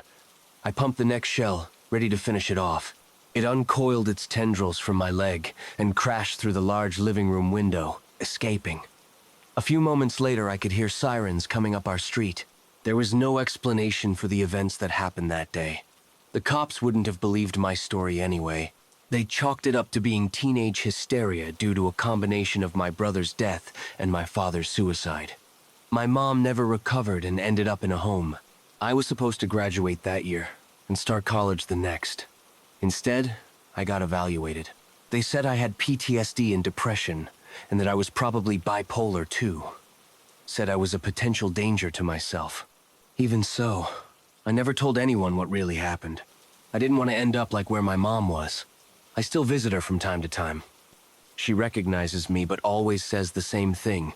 Tell your brother to go wash up for breakfast. So why am I here? Back at this house? This decrepit memory? A part of me hopes that it is here. But the other reason is because when the cops were coming back then, I hid the shotgun in a loose floorboard I had known about. I could get any firearm I needed for what I was about to do, but this one I have a personal history with. I don't know what that thing was that killed my brother and took his form. Years of research led me to various shapeshifters, skinwalkers, and legends like that. I do know that it came from the forest near Sleepy Falls, and that town always bothered me. I knew it was time to go back. End. Story 6. This happened when I was still a kid around 11 years old. I lived in a small town with my mom, my dad, and my little brother. In the house across the street lived my best friend, Tyler. He lived with his mom, dad, and older sister. The focus isn't on my family, but on Tyler's. They were chaotic. The father was an alcoholic, constantly arguing with his wife. The mother was almost always in a bad mood. There was always something to stress about. And the older sister, she was going through that rebellious teenage phase. She isolated herself in her room, blasted loud music, and complained about everything. It was a loud, confusing, unpredictable house. But it had always been that way, for as long as I could remember. Until one night, something happened, and they were never the same again. I woke up in the middle of the night, needing to go to the bathroom. As I passed by the window, I saw that the lights downstairs in Tyler's house were on. When I came back, Mrs. Mason was in the backyard. Probably the cat had escaped again. Wouldn't be the first time. I watched through the window as she called out the cat's name. The night was cold. The street drowned in darkness. She wore one of those classic mom robes from old sitcoms, and the sound of the wind rustling the trees was the only thing to be heard. Until a loud clatter of metal echoed from the back of the house. I froze. She hesitated, then decided to go check it out. Even just watching, a deep fear settled in my chest. A fear I couldn't explain. I felt she shouldn't go, that something was waiting for her. And that fear turned out to be right. From behind the house, Mrs. Mason screamed. Not just any scream, a scream of pure terror. And quickly, it turned into pain. Something or someone had done something to her. She wouldn't stop screaming. The house, which had been dark, suddenly lit up. Mr. Mason flung the front door open and ran to the backyard. Then, his screams came too. Screams of despair and pain, just like his wife's. And suddenly, everything stopped. Silence fell. A silence so thick, even the crickets didn't dare break it. The strangest thing was that, even with those screams echoing through the night, no other house seemed to light up. No one came outside. No living soul appeared. It was as if only Ian and Mr. Mason had heard them. The door to the house stayed open, but even with all the lights on, the inside seemed filled with a heavy darkness, like the night itself had entered the home. I wanted to get away. I wanted to close the curtain and run to bed, but I couldn't. It was like something held me there, frozen at the window. The only thing I could hear was my own breath, shaky and uneven. Then the lights in the house began to turn off, one by one, left to right. From top to bottom, Tyler's room went dark. Then the parents. Then the living room. And finally, the kitchen. The night, once heavy, seemed calm again. The wind picked up once more. I could breathe again. It felt like I hadn't in hours. That's when I noticed. The living room light was back on, and there, standing in the window, was the silhouette of Mrs. Mason, still staring at me. I couldn't make out her face, but I knew it was her. The slam of the door echoed down the street. It was enough to make me step back from the window, run to bed, and hide under the covers. But even there, I could feel her watching me. From across the street, all night long. I woke up the next day. Everything felt so calm. For a moment, I thought I had dreamed it, but my body still carried that strange chill, as if the night was still with me. I went to the window, as if something were pulling me there. The Mason house looked normal. Too normal. Mrs. Mason was in the garden, watering some flowers that, as far as I could remember, were all dry the day before. She wore the same robe as always. Across the yard, Tyler's father was mowing the lawn with a smile on his face. The same man who used to be sprawled on the couch with a beer bottle every Saturday morning. And the daughter, the rebellious one, the one always locked in her room blasting loud music, was now sitting on the porch, wearing a floral dress, brushing her hair, and reading an old decorating magazine. It looked like a scene out of an old commercial. Something was wrong. Very wrong. Mrs. Mason saw me. She waved. A wide smile, from ear to ear. I closed the curtain and went downstairs for breakfast. My parents and brother were already seated. My mother talked about things from the market. My father played with my little brother, feeding him, and I couldn't stop thinking about what I had seen. "Mom," I began, hesitant, "didn't you hear anything last night?" They all looked at me. "What do you mean?" "Sounds. From the Mason's house. Screams. I swear I heard them." She let out a soft laugh. "Must have been a dream, sweetheart." But my dad, spreading butter on his bread, commented, "Now that you mention it, their house has been weird lately." My mom nodded. "True. This morning when I went to get the paper, they were, I don't know, too nice. And no morning fights," my dad added with a muffled laugh. "Not even loud music from the girl," my mom said, grabbing the kettle. "They became the perfect family overnight." They laughed, but I didn't, because I knew something was seriously wrong with that house, and no one seemed to really care. They found it funny. But I knew what I had seen. Tyler showed up later, asking me to play. It would help distract me, or maybe even get me some answers. He was coming down the street, and behind him, in front of the house, Mrs. Mason kept staring at me while smiling. Next to her was Amber, and I swear I had never seen that girl truly smile before. But now she was smiling, just like her mother. Mrs. Mason asked her son where he was going. She spoke so calmly, so serenely. It gave me more chills than if she had screamed. Even from a good distance, you could hear her voice clearly. "We're going to the park, Mommy," Tyler replied, turning to her. That's when Amber opened her mouth. "May I come with you, little brother?" Immediately, my stomach twisted. Amber never wanted to leave the house, never volunteered for anything, especially not to hang out with us. Tyler hesitated, but covered it with a smile. "No need. We're just going to play a bit." They seemed to accept that, but as we walked away, I had that feeling again. The one of being watched. No one else was on the streets, but I knew they were still watching me. We got to the park and tried to play like always. We got on the swings, tossed stones into the pond, and even raced each other to the far side. For a moment, it all felt normal. Tyler was the same as always, laughing at the silliest things, making up stories about invisible monsters in the park, and talking about the cartoon he had watched last night. I felt a bit more at ease, because at least Tyler seemed to be the same. But something seemed to be bothering Tyler. He kept glancing around like someone was about to show up. I used that discomfort to ask about last night. I asked if he thought his family was acting differently, and he just looked confused, asking what I meant. "You know, they're different, way nicer and happier," I said, explaining the weirdness.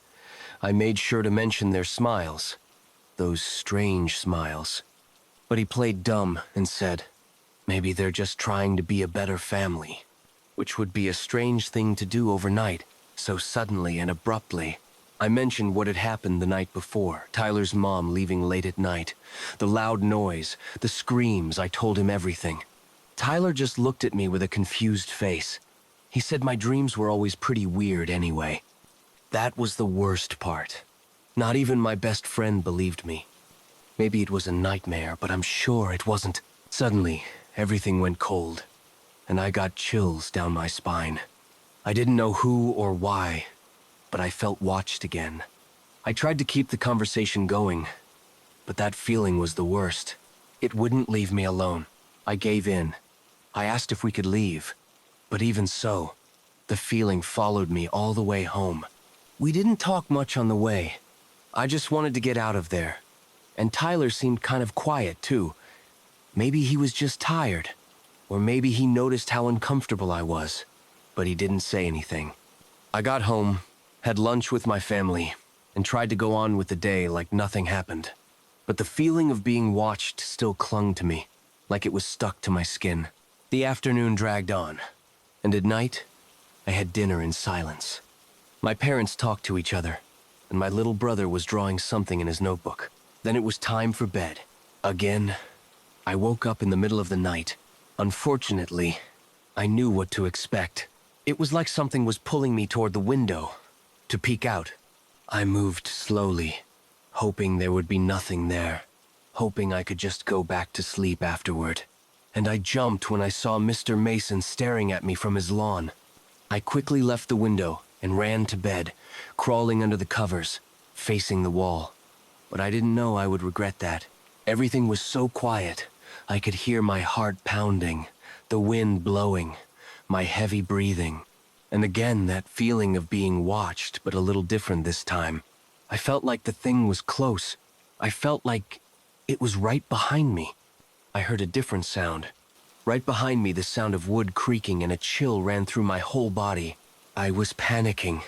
It felt like there was a monster right behind me, and it knew I wasn't asleep. It was just waiting for the moment I turned, so it could attack me. The feeling was terrible. The noises wouldn't stop. There was something behind me. I was sure of it. It got to the point I couldn't tell if it was touching my back or if it was just my blanket. Then I felt something. Something in my hair. Thin. Small. Something moving on my head. Curiosity took over. Fear consumed me. If I turned around, he would catch me. But if I didn't, he still would. So, almost on impulse, I turned around. And there was nothing. No one. And what had touched my hair was a spider. Of course I got scared, messing up my hair trying to get the spider out. But I think I'd never been so happy to have a spider on my head. I turned my back to the wall again, trying to sleep, knowing I wouldn't be surprised again. The night passed. The previous ones had been strange, but the next ones were just as unsettling. Story 7. A person able to see into the future is one of the few ideas that is shared among almost every culture in the world. Whether they are called prophets, or seers, diviners, or witches, the concept of a wise and usually old man or woman who can peek beyond the normal boundaries of time is something that every person can understand. Some may even believe wholeheartedly that they themselves are such people, while others merely pose as such simply to cheat a poor simpleton out of their well-earned money. The truth of the matter is, regardless of one's belief, a genuine ability to gaze into the future is rare, and available only to a select few. In my case, the ability to see beyond the present wasn't even my own, but rather that of an ordinary casket. To an outsider, the thing was of an almost embarrassingly shoddy quality, made of a wood that had chipped and faded with time. The interior padding had noticeable chunks ripped out, and the entire construction looked as if it had been dropped, repaired, dropped again, and then dropped a third time just to make sure the box was definitively broken. This is to say nothing of how old the casket looked, and if my father's recollection of it being made for my great-great-grandfather was at all true, it truly was ancient. A sudden and miraculous recovery by my ancestor was the only reason that the thing wasn't embedded deep within the earth, and a morbid sense of comedy and vanity was the reason the tattered box was passed on to each new generation.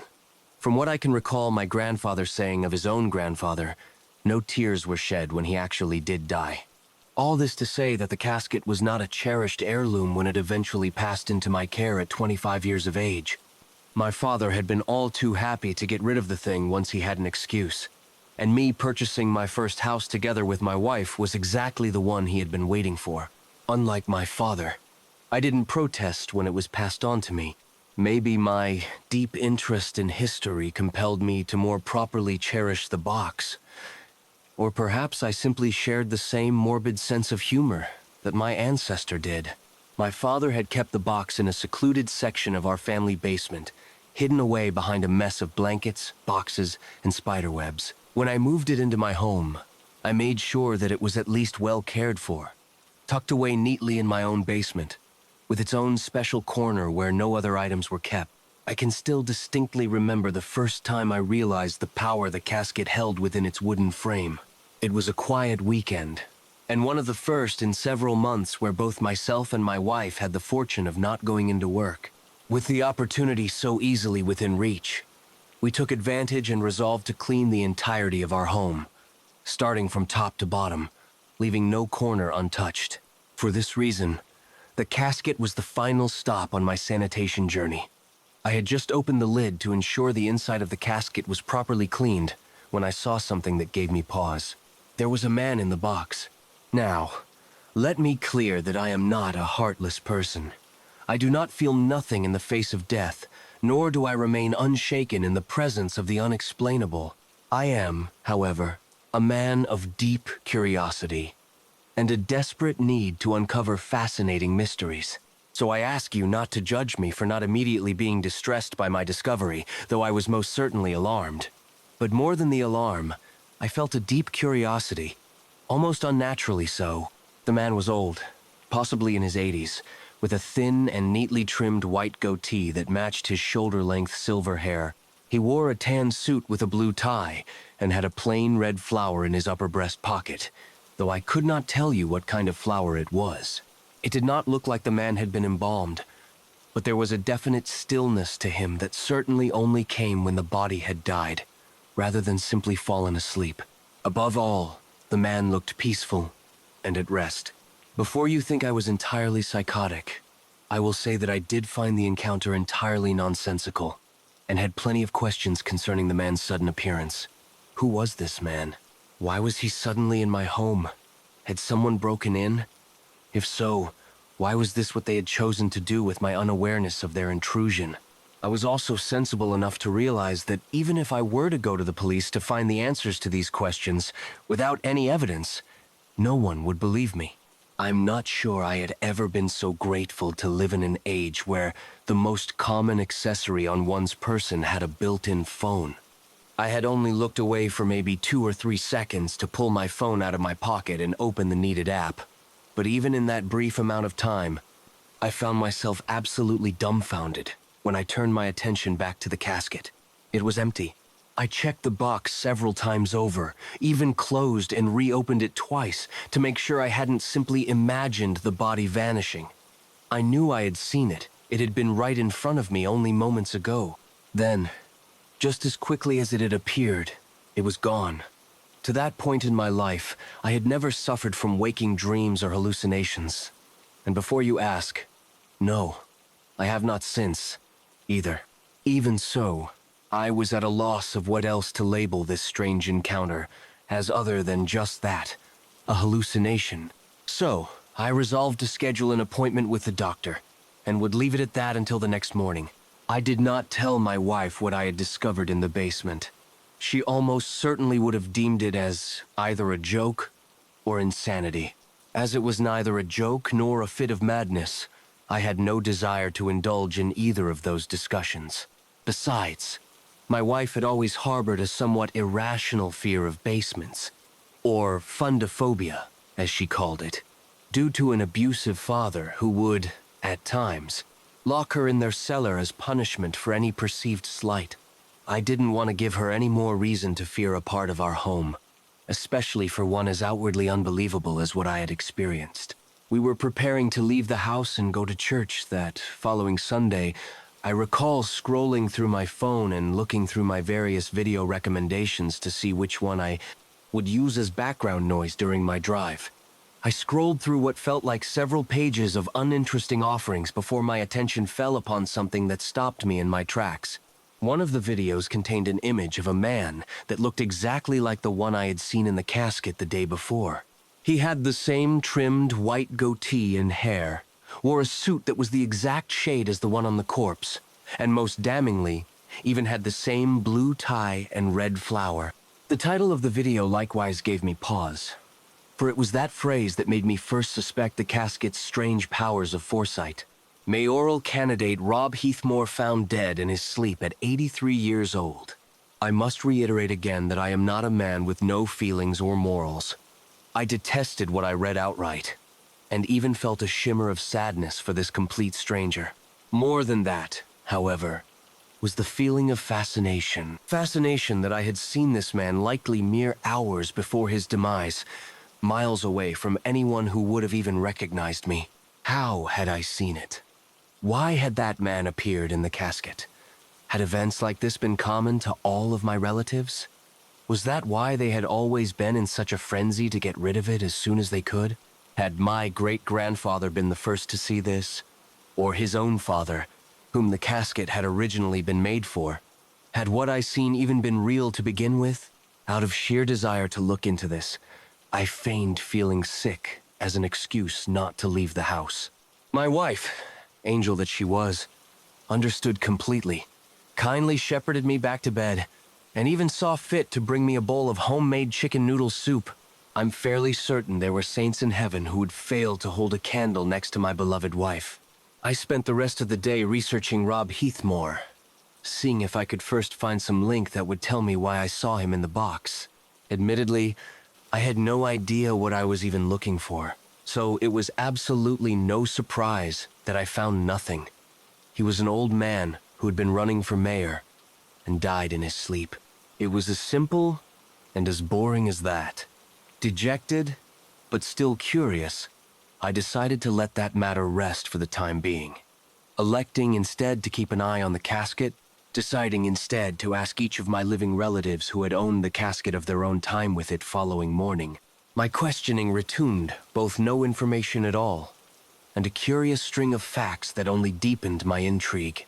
While my great-grandfather was dead for several decades by this point, both my grandfather and my father were still alive, and in decently good health.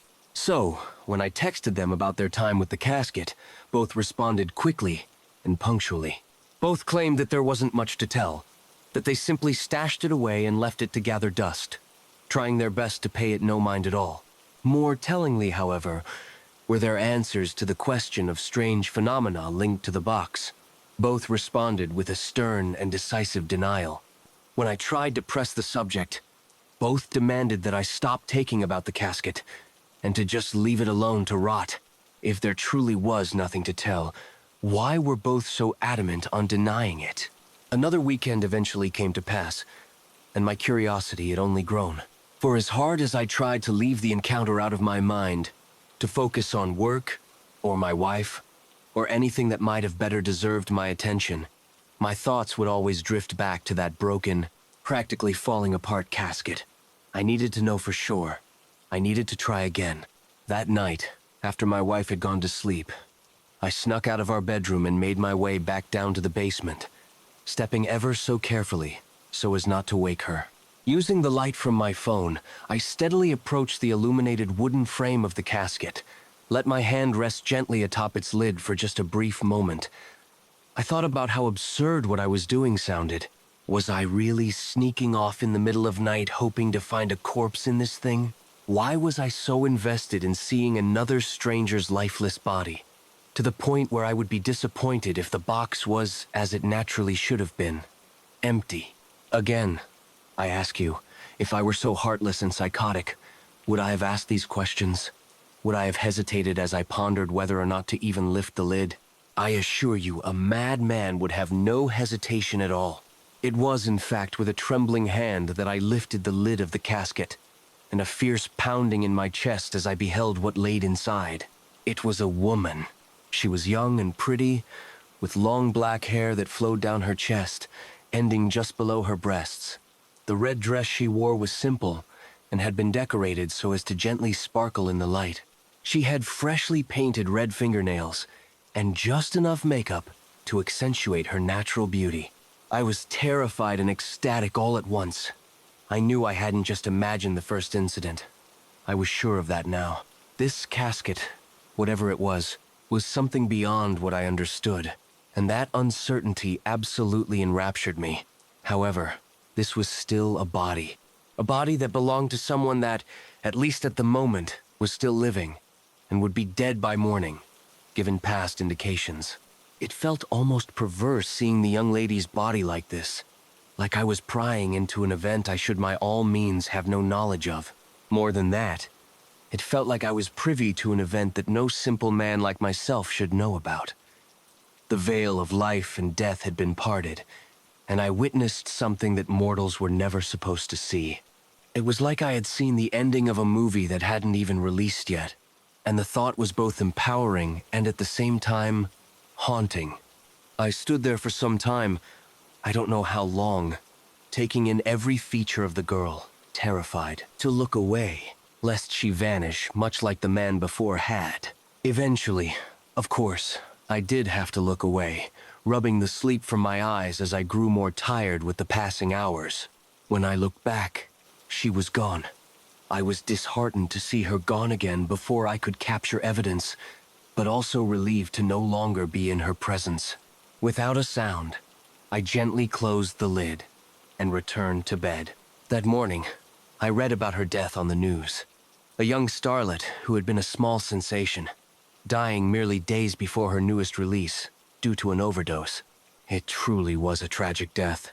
But even as I mourned silently, I felt a small sense of wonder. To think, I would likely have known nothing of this girl's death, or even known to watch out for it had I not seen that poor girl's body lying in my family casket. Part of me desperately wanted answers, to know what secrets my ancestors were aware of that enabled them such a strange, fascinating, and truly dreadful box that peered beyond time itself. But I knew my living relatives would give me no answers, and those that were dead would not speak. I dared not share the information I had with anyone outside my relatives. Most would assume me mad or cruel, and the few that didn't would surely try to take the casket for themselves. So I kept the casket's power secret. I know it was a mistake now. Please. Of course I understand now. But I was so fascinated back then. I had my own personal mirror into the web of destiny. This wasn't something you could just throw away. Would you have denied your curiosity? Any man would have done what I did, understanding as little as I did and still do. I say again, do not judge me. I cannot honestly say how many bodies I saw through the casket. 20? 30? 40 maybe? Each time the bodies would appear peaceful, well-groomed, and prepared for a fine funeral. Their identities varied widely. Men, women, American, Asian, African, any and all could find their image projected into my casket. Though I would be unable to find some of the people I witnessed, I could almost always scour the internet for their identities. I eventually began to see the entire accord as a strange game, trying to learn about the person in the box before the next one would arrive. Of course I hid this hobby from my wife. She could never understand. Besides, she would probably have found it morbid. I can scarcely blame her. Even at the time, I still see it that way. Even if I found it so utterly exhilarating. One night, I slipped down into the basement, eager to see who the next person in the box would be. I could scarcely contain my excitement as I threw open the lid, ready to meet my next subject of study. I froze. It was my grandfather. He was not peaceful like the rest. He was bare naked from the stomach up, a measly pair of shorts covering his bottom half. His skin was a pale blue, and I could see traces of something under his fingernails, like he was clawing desperately at someone or something. In his eyes I could see signs of abject horror and fear, an unspeakable dread as the realization of impending doom approached. His mouth stretched into an eternal scream. At first, I struggled to acknowledge who I was actually seeing. Surely I couldn't actually be seeing my grandfather, let alone in such a decrepit and horrific state of being. The casket had never shown me anyone in such a devastating condition. Why would the first be my grandfather? Slowly, reason gave way to fact. Or perhaps it finally settled in as I stopped denying the truth. Terror creeped through my body as I stared at his lifeless and faded body, my chest feeling like there had been a sack of bricks thrown upon it. Why? I wondered, why was he so different from the rest? Why would the casket show me this? In a panic, I slammed the casket shut, realizing my mistake only moments after. I tried to open the lid again and get a better look at my grandfather, hoping to find any clue that might help me save his life. But I was too late. He was gone. I received a call the next morning, dead from drowning. Even through my grief, even as my wife comforted me in the face of loss, I had to wonder, why? What had changed? Why had this mystical object that had held my attention so deeply suddenly turned on me? If it had only shown him dead, then maybe I could have accepted it, but this I was not yet disgusted by the heirloom. If anything, my need for answers only escalated. I scoured the internet for accounts of modern-day prophets and fortune-tellers, researched curses and haunted objects, even searched over the casket time and time again, searching for ancient runes or script, anything that might give me a clue to this sudden discrepancy. To my shame, I found nothing. Only a few nights later, I saw my father in the casket. His corpse was even more distressing than my grandfather's. He had been charred to a crisp. So much so that at first, I struggled to even recognize the shriveled, blackened husk before me as him. His arms were outstretched, locked in a motion that, in the moment, looked as though he were clawing at the lid of the casket. The reality was likely far worse. Without looking away from the body, I dialed my father's number, hoping to warn him, to tell him to leave where he was, not to return until morning. I stopped trying to reach him after 5 missed calls. All at once, my fascination with the box turned to disgust. In the place of my amusement and joy was burning hatred that left the fires of hell looking like a mere matchstick. All I could think was how much of a fool I had been not to listen to my grandfather, to my father. I didn't care that it had the ability to peer behind the veil. This box was the devil, and I wanted it destroyed. Rage poured freely from me as I found the heaviest object I could and smashed the casket over and over again, taking joy in every smack, every shattering crack of the wood. I allowed myself to laugh as I stood tall and crushed the thing underfoot, yelling insults and curses as I relished every blow. When I was finished, the box was a mess of shards and splinters, and I breathed heavily as I struggled to breathe between my howls of satisfaction. Though I mourned my father, I slept soundly, believing the accursed thing to be finished. You might be able to image my heartbreak and sheer dread when I returned downstairs the next morning to remove the shards, only to find the casket fully repaired, standing as a monument to my failure. It looked even more shoddy than it had before, but it stood unbroken all the same. I will say once more, I am not psychotic. I have morals. I am not heartless. I did not open the casket one final time out of sick curiosity or a morbid fascination. I never had. This final opening was to save the one person I know would be next inside those terrible wooden walls. Surely enough, as I gently slid open the lid of the beast one more time, I saw her. The most beautiful person God had ever made outside of the heavens. My beloved wife. I will not disgrace my beloved by describing here what had been done to her, only that it made both my previous family members' deaths look pale in comparison. I refused to let it happen. Before the day had ended, I secured my wife in the home. She tried to fight back, of course, but I was larger and stronger than her. You must believe me when I say how terrible I felt locking her in our bedroom, but you must understand it was necessary. I would never harm my beloved if it wasn't absolutely necessary to save her life. I swear, she was physically uninjured. I could not hurt her even if I wanted to.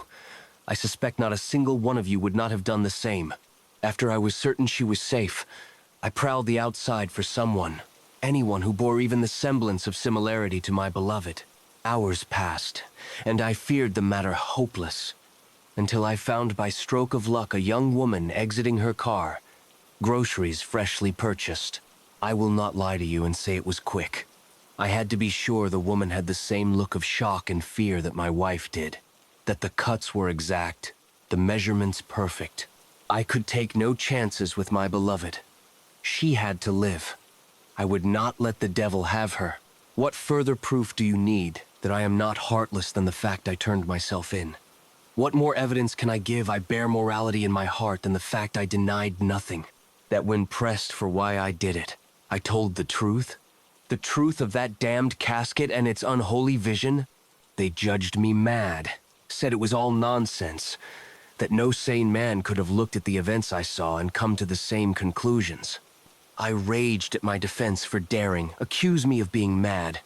But what choice did I have? I would never have seen her again otherwise. What do I care anyway? Even if the world at large judges me and calls me heartless, I know that I spoke true. Moreover, I know I was right. My wife lives. She may struggle to look at me from time to time, but I don't mind. She lives. I told her everything. Do you want to know the strangest thing? She loves me still. She knows I did what I did only because I had to save her. I bore no ill will to her replacement. In fact, I openly wept as I did what needed to be done. They say with good behavior I will be out soon. So long as I can reform.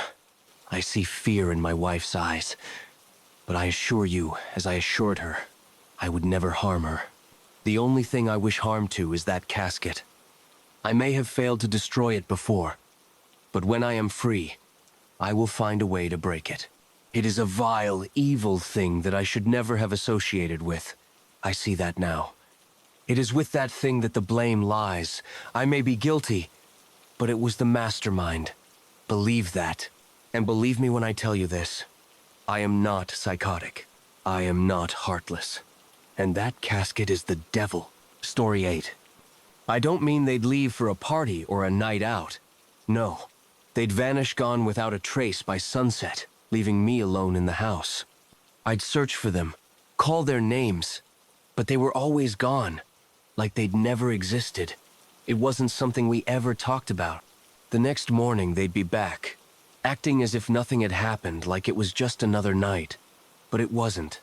I knew that. I learned that the hard way. It all started when I was 6 years old. I remember that first Halloween like it was yesterday. I was dressed as a witch, excited to go trick-or-treating. But just as the sun dipped below the horizon, I noticed the house felt different cold. Quiet. Too quiet. I ran through the halls, calling for my mom and dad, but no one answered. Panic set in. I thought maybe they were hiding, playing a prank. But after what felt like hours of searching, I realized they were gone. The front door was locked. The windows were shut. And I was completely alone. That's when I found the first note. It was on the kitchen table, written in my mom's familiar handwriting. It simply said, Rule 1. Stay in your room. Do not come out until sunrise. Whatever you hear, ignore it. I didn't understand then. I was scared, confused, and alone. I didn't want to stay in my room. I wanted to find my parents. But something about the note made me follow the instructions. I took a flashlight and a pillow, locked myself in my room, and crawled under the covers. I thought maybe it was some kind of weird game. I wasn't sure. That night I didn't sleep much. The house creaked and groaned, more than usual. I heard strange noises, soft scratching at my door, footsteps in the hallway, whispers that I couldn't quite make out. I told myself it was the wind or my imagination, but deep down I knew it wasn't. Something was in the house with me. The next morning, when I opened my door, my parents were back. They were sitting at the kitchen table, sipping coffee like nothing had happened. I asked them where they'd gone, what had happened, but they just smiled and said I must have had a bad dream. That was the beginning. Every Halloween after that was the same. My parents would disappear just before nightfall, leaving me alone with a note. Each year, the instructions got a little more specific, a little more ominous. By the time I was 8, the notes included things like, Rule 2, don't look out the windows. And Rule 3, don't respond if someone calls your name. And the noises, they got worse. One year, when I was 9, the sounds outside my room became unbearable. There were knocks on the door, not gentle, but loud, insistent pounding. I pressed my hands over my ears, squeezing my eyes shut, but I couldn't block it out. The voice on the other side was familiar me mother's voice, calling my name. Ellie, it's okay. You can come out now. She sounded so calm, so normal. For a second, I almost believed it was really her. But the rule had been clear. Do not open the door, no matter what you hear. So I didn't. I stayed under the covers, trembling, until the knocking stopped. I never told my parents about the voice, and they never asked. The years passed, and the game continued. It became a twisted Halloween tradition. While other kids dressed up and collected candy, I stayed locked in my room, listening to the house come alive with things I couldn't see.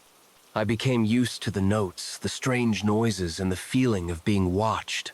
It was all part of the game, my own haunted ritual. But when I turned 13, everything changed. That year, the note was different. I found it on my bed just as the sun was setting, but instead of the usual instructions, it said, Rule 4. There's something new in the house tonight. Be careful. I didn't know what that meant, but the moment I read it, I felt a chill run down my spine. Something new? What did that mean? I locked my door as usual and tried to settle in for the night, but I couldn't shake the feeling that something was terribly wrong. The noises started earlier than usual. At first, it was the familiar creaks and footsteps. I'd gotten used to those, but then there was something else breathing. I could hear it, low and heavy, just outside my door. It wasn't human. It was too slow, too deep. I pressed myself against the headboard, clutching my flashlight like a weapon, even though I knew it wouldn't help. The breathing moved away after a while, but then came the scratching. It wasn't at my door this time, it was coming from inside my room. I whipped the flashlight around, scanning the walls, the ceiling, but there was nothing. The scratching grew louder, closer, until it felt like it was coming from beneath my bed. My heart pounded in my chest, my throat dry with fear. I didn't dare look under the bed. I was too scared of what I might find. The scratching stopped abruptly, replaced by a soft, childlike giggle. The sound of it froze the blood in my veins. It wasn't me. It wasn't my parents. Something was in the room with me. I backed up against the wall, holding the flashlight out in front of me like it could protect me from whatever was there. The giggling continued, soft and mocking. I whispered to myself, "It's not real, it's just a game." But I didn't believe it anymore. Suddenly, there was a loud bang on the door. The whole room seemed to shake with the force of it. I dropped the flashlight, plunging myself into darkness. The breathing was back, but this time, it was right outside my door. Bang! Another hit. The door shuddered. Bang! The lock rattled. Whatever was out there was trying to get in. I scrambled to pick up the flashlight, but my hands were shaking so badly I could barely hold it. The banging grew more violent, each hit sounding like the door was about to give in. And then, just as suddenly as it started, it stopped. Silence. Pure, deafening silence. I held my breath, waiting, listening for any sign of movement. Then, the voice returned, soft and sweet, like honey. "Ellie, it's okay. You can come out now." It was my mother's voice again, but this time, I knew it wasn't her. I didn't answer. I didn't move. I just sat there, frozen in fear, praying for the night to end. The voice called out again, more insistent this time. "Ellie, don't be scared. It's just a game." My hands were trembling, and I could barely hold on to the flashlight. The voice kept calling, but I stayed silent. I knew the rules. I knew I couldn't open the door. But then, something strange happened. The door. It began to unlock. I heard the soft click of the lock turning, and the handle slowly twisted. "No," I whispered, pressing myself further against the wall, willing the door to stay shut. But it was too late.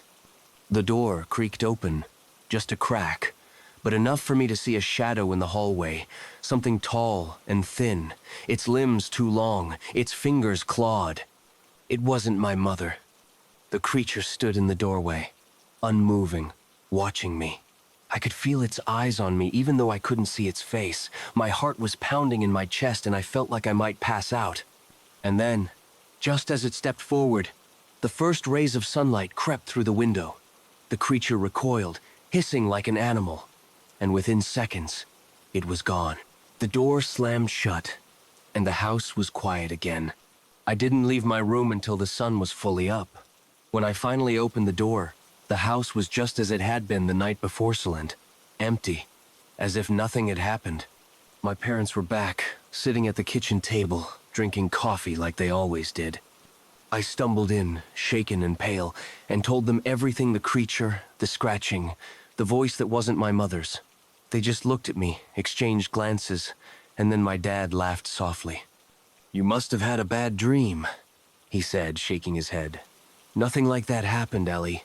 It was just your imagination." My mom smiled that same strange smile and added, "You're safe now. It's over." But I knew better. I knew it wasn't just a dream. The fear, the things I'd heard and seen, they were real. They had to be. My parents didn't believe me. They never did. And that was the most terrifying part. Now, as an adult with children of my own, I know the truth. Whatever haunted me in that house, whatever played that sick game, it's still out there, waiting, and it's hungry. I fear for the lives of my children. I'll never let them go through what I went through. I'll protect them at all costs, even if it means never celebrating Halloween, never letting the night touch them the way it touched me. Because I know, deep down, that it's only a matter of time before the game starts again. Halloween is coming. Story 9. It was a dark and rainy night when Emma left the office. The city felt abandoned, the streets empty, and the dim light of the street lamps reflected off the wet pavement. As she hurried toward the subway station, eager to catch the last train home, she couldn't shake a feeling of unease.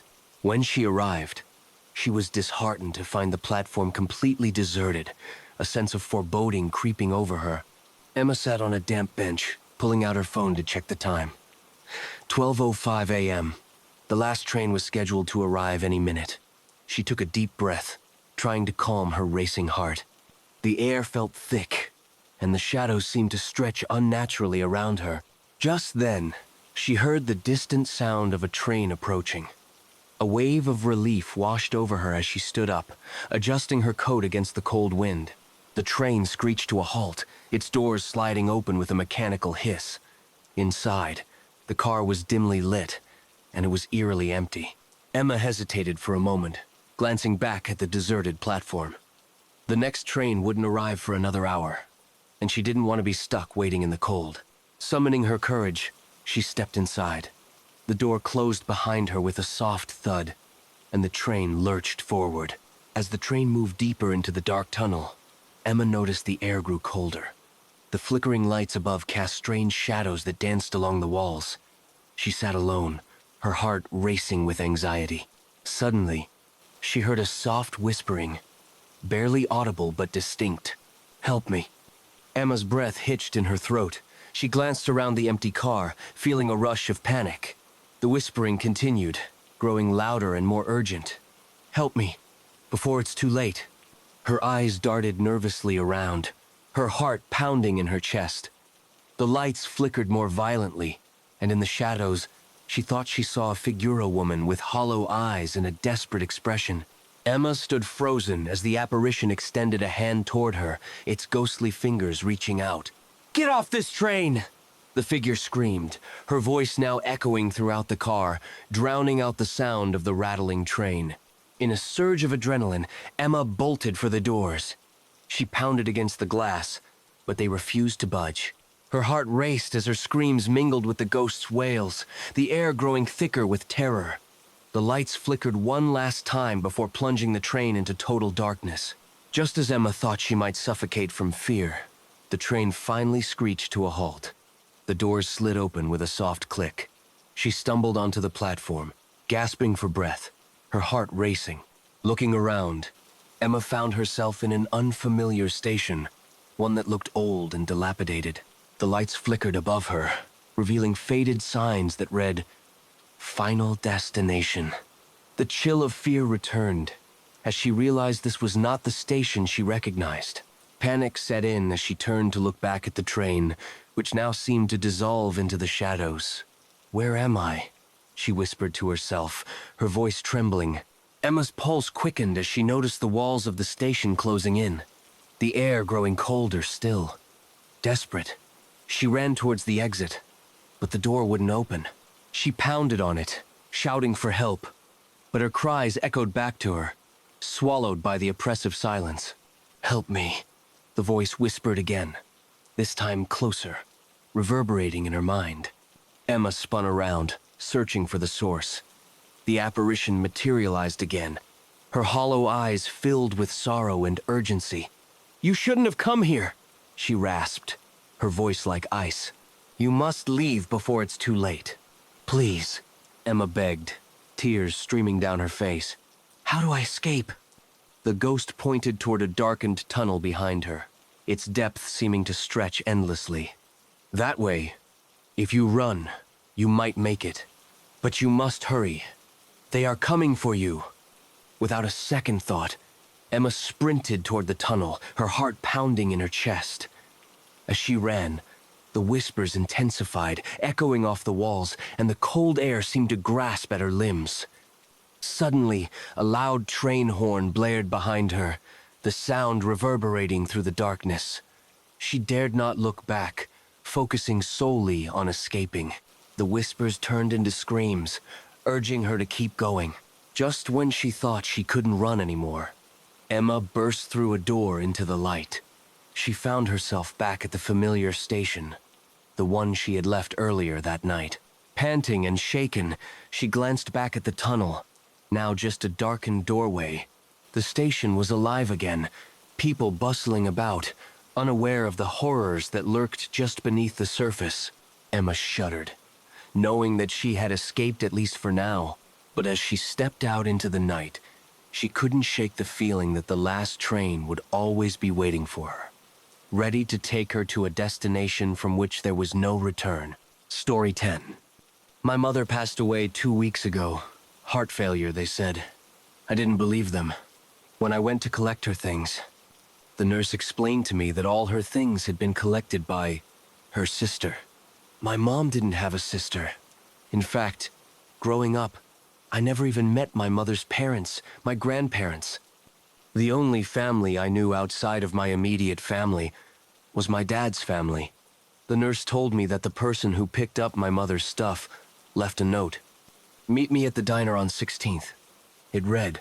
When I arrived at the diner, I was flagged down by a middle-aged woman with bouncy red hair. She wore a black leather jacket, a white shirt, and black leggings. "Aunt Ginger?" I asked. "Hey, kiddo, it's been a while," Ginger answered. Ginger wasn't my real aunt, more like a good family friend. I've only seen her a handful of times in the past when I was a kid, a few times when I was older, at my brother's funeral, and again at my father's. "What are you doing here?" I asked as I sat down in front of her. "I'm sorry about your mom," she said as she reached across and put her hand on mine. "Thanks, but you didn't answer my question," I responded. "I wanted to see you. I know things haven't been easy," she began. "No, they haven't," I interrupted as I wiped away tears. "You have my mom's stuff?" I asked. "What was left behind?" She sighed. "Wait, what do you mean by that?" I asked. "Your mom kept a diary from when she was younger up until she died. It was missing when I collected her things," she answered. "Who would have taken it?" I asked. She didn't answer immediately. Instead, she just stirred her coffee as she looked at the snowfall outside the window. "Listen, Riley, you can't go back there. I know you think you'll find answers there, but all that is there is death," she responded. "What are you talking about?" I demanded. "I know you're planning on going back to Sleepy Falls," she responded. "I have to. That thing took my entire family from me," I said as I slammed my fist into the table. The commotion of the diner halted as the sound of silverware clinking against dinner plates was silenced. Heads turned in our direction, all wondering about the disruption in their dining experience. "We should go," Ginger said. We exited the diner and embraced the cold winter. "Can I give you a ride?" Ginger asked as she put on a pair of gloves. I nodded in agreement. Ginger's car was an old beater. The back seat was littered with various cans of beer and empty cups of ramen. "Do you live in your car?" I asked. "No, I just work a lot in my car," she responded. "What do you do?" I asked. "I'm a PI, you know, private investigator," she answered. "I know what it is," I said. "I need to go back. I have to kill that thing," I repeated. Ginger sighed deeply. "There are worse things in Sleepy Falls than the Manatari," she said. The Manatari? I asked. She silently drove for a moment as we passed by the motel I was staying at. That was my stop, I said. I know. There's someone you need to meet, she responded. We drove about 2 hours west. The snow had lightened up, but there were still patches on the ground by the road. The drive was quiet. Ginger has never really been a person you spoke much to when I had been around her. But that was fine. I didn't feel like talking much myself. After a while, we finally arrived at our destination, a retirement home called Shady Beach Retirement Community. We walked in, and Ginger spoke with the nurse for a moment. She then turned to me and gestured for me to follow. We met with an elderly African-American man in a wheelchair. He was skinny with a gray beard and hair, but you could tell he was handsome when he was younger. Riley, this is Thomas Burgess, she said, introducing me to him. Well, if it isn't my old friend Ginger. How have you been? He said with a raspy voice. How have you been, Tommy? She asked with a smile, but with sadness in her eyes. Oh, you know, getting old? He laughed. Tommy, this is Riley, Grant and Nicole's daughter, she said, pointing to me. Nice to meet you, I said, confused. I had never met this man before. My parents never mentioned him. Not ever. Ah, yes. You look just like your mother, but you have your father's eyes. Stubborn and determined. He chuckled. How did you know my parents? I asked. We were friends, a long time ago. He said, Tommy was my age when your parents met him, Ginger answered. What happened? I asked. Tommy explained to me how a girl had disappeared from camp, and he and my father volunteered to look for her. He eventually found himself in a mine. As he explored the mine, he could feel his sense of time and self slipping away from him. He could hear my father's voice calling out to him, and he called back, but he was too deep in the mine. Your father tried to find me, but I couldn't find my way back, he explained. I went into that mine as a teenager, and I came out 63 years old. I just turned 90 this year. It's a difficult time, having all your memories of being a child and a young man, but none of you growing up and growing old. A normal person wouldn't have believed this, just chalk it up to the ramblings of an old man. But after what I've seen, his story didn't seem so far-fetched. Do you understand, Riley? That town, that whole forest. The Manatari is one of several nightmares that inhabit the area, Ginger explained. I don't care. I don't care what's there. I need to go back. I need to kill that thing, to put my brother's soul to rest, I said. As I got up from my chair, Tommy desperately reached for my hand to grab it. Your father. He visited me before he died. He said when he went back to look for your brother, everything came back to him. He had forgotten. But when he returned, he remembered everything. He said he could hear the mine call to him. I hear it sometimes, too, Tommy said, breathing heavily. I think that's enough for today. Thank you for seeing us, Tommy, Ginger said, putting her hand on Tommy's shoulder. The car ride back was somehow even quieter. I knew that there was something really fucked up about that place. But even with Aunt Ginger's warnings, even with Tommy's story, I had to go back to Sleepy Falls. It was nighttime when we eventually pulled up to the motel I had been staying at. I really can't convince you not to go, can I? Ginger asked. I shook my head. You know there are no buses that run there anymore, she said. I can get a car, I answered. Ginger then turned the car off and pulled the keys out of the ignition. Take mine, she said as she handed me her keys. It's the least I can do, she said. I couldn't sleep that night. The anticipation of the next day kept me up. Ginger stayed the night and slept on the second bed in my room. The next morning, she was gone. A single note left behind. An old piece of paper with pencil scribbled across it. It looked like something transferred from a book. It read, Camp Rules. The drive to Sleepy Falls was a dreadful experience. While I was fueled by hatred of the thing that destroyed my family, I couldn't stop but feeling terrified. Knowing there were a whole litany of nightmares there had me on edge. I wish I had a smoke or a drink, something to numb my fear and anxiety. When I arrived to Sleepy Falls, I expected to either have to sneak into the forest or go in guns blazing, but neither option was needed. The town was empty, whereas every other time I'd been here, the residents had met me with their silent, blank stares. There was no one. In place of the residents, instead stood mannequins, placed meticulously in locations and positioned in way as if they were performing the duties of their represented residents. Everything seemed like it was frozen in time. Yet there were several anomalies that I had noticed. The bread from the bakery was warm and smelled fresh, as if it were baked this morning. The clocks on the walls were all stuck at the same time, 2:33 a.m., yet the sun still shined through the clouds above. The roads were plowed, but there were no vehicles in sight. I stood close to one of the mannequins, one dressed like a sheriff. He just like right through me. These were just ordinary mannequins. "Can I help you, young lady?" a voice asked. I turned around to see a homeless man close to my own age. He was dirty and ragged, wearing a puffy jacket that was torn on various places. He was missing several teeth, and his hair was long and stringy. "What happened to all the people that lived here?" I asked. "Why, they're all around you, don't you see them?" he asked. He obviously wasn't all there, possibly dangerous. "Are you a hunter?" he asked, gesturing towards the shotgun strung over my shoulder. Yeah, I'm a hunter," I said. "What are you hunting? Rabbits? You won't find any here?"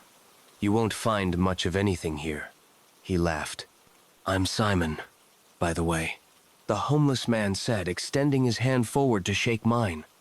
"I'm Riley," I said as I hesitantly extended my hand forward.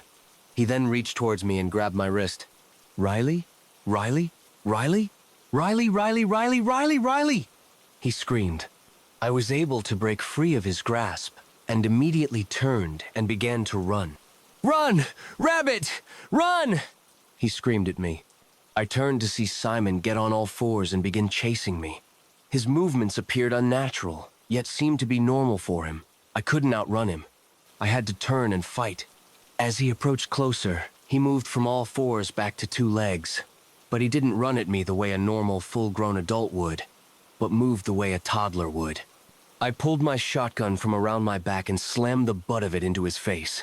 The sudden stop caused him to fall backwards into the snow. He attempted to get back to, but I kicked him in the face, knocking him out. I dragged him over to a nearby bench and used zip-ties I had brought with me to secure him to the bench. By the time I reached the camp, it was mid-afternoon. If these rules were to be believed, I need to get in and out of the forest and the area before nightfall. The camp looked the same as it did 10 years ago. All the bunkhouses were still in pristine condition. No cobwebs, no termite damage. I searched the bunkhouse for anything useful, anything I can use against the Manatari. I was about to find a chef's knife, a small hatchet, and a small book. The book had a strange hieroglyphic symbol on the front of it. Inside it read the following passage: "Welcome, children of the fall, come and see. She who sees all, give her yourself, body and soul. She will grant us wisdom of all that is known." As I stepped outside, I saw a figure before me. It was Simon. He had released himself by gnawing through his wrist. He looked at me and smiled with his bloody, toothless grin as he growled like an animal. He charged me. I pulled up my shotgun and fired a shot into his skull, knocking him to the ground. I killed a man. I didn't have to. I shouldn't have. But it was him or me. I checked his body only to discover it was made of plastic, broken pieces of his face, sitting inside his hollowed-out mannequin head. Was I going insane? Was my mother's madness hereditary? Number? The Manatari broke my mother, destroyed my family. In the forest, I found a large burrow under a huge tree. There were no animals in this forest, so I knew it had to belong to the Manatari.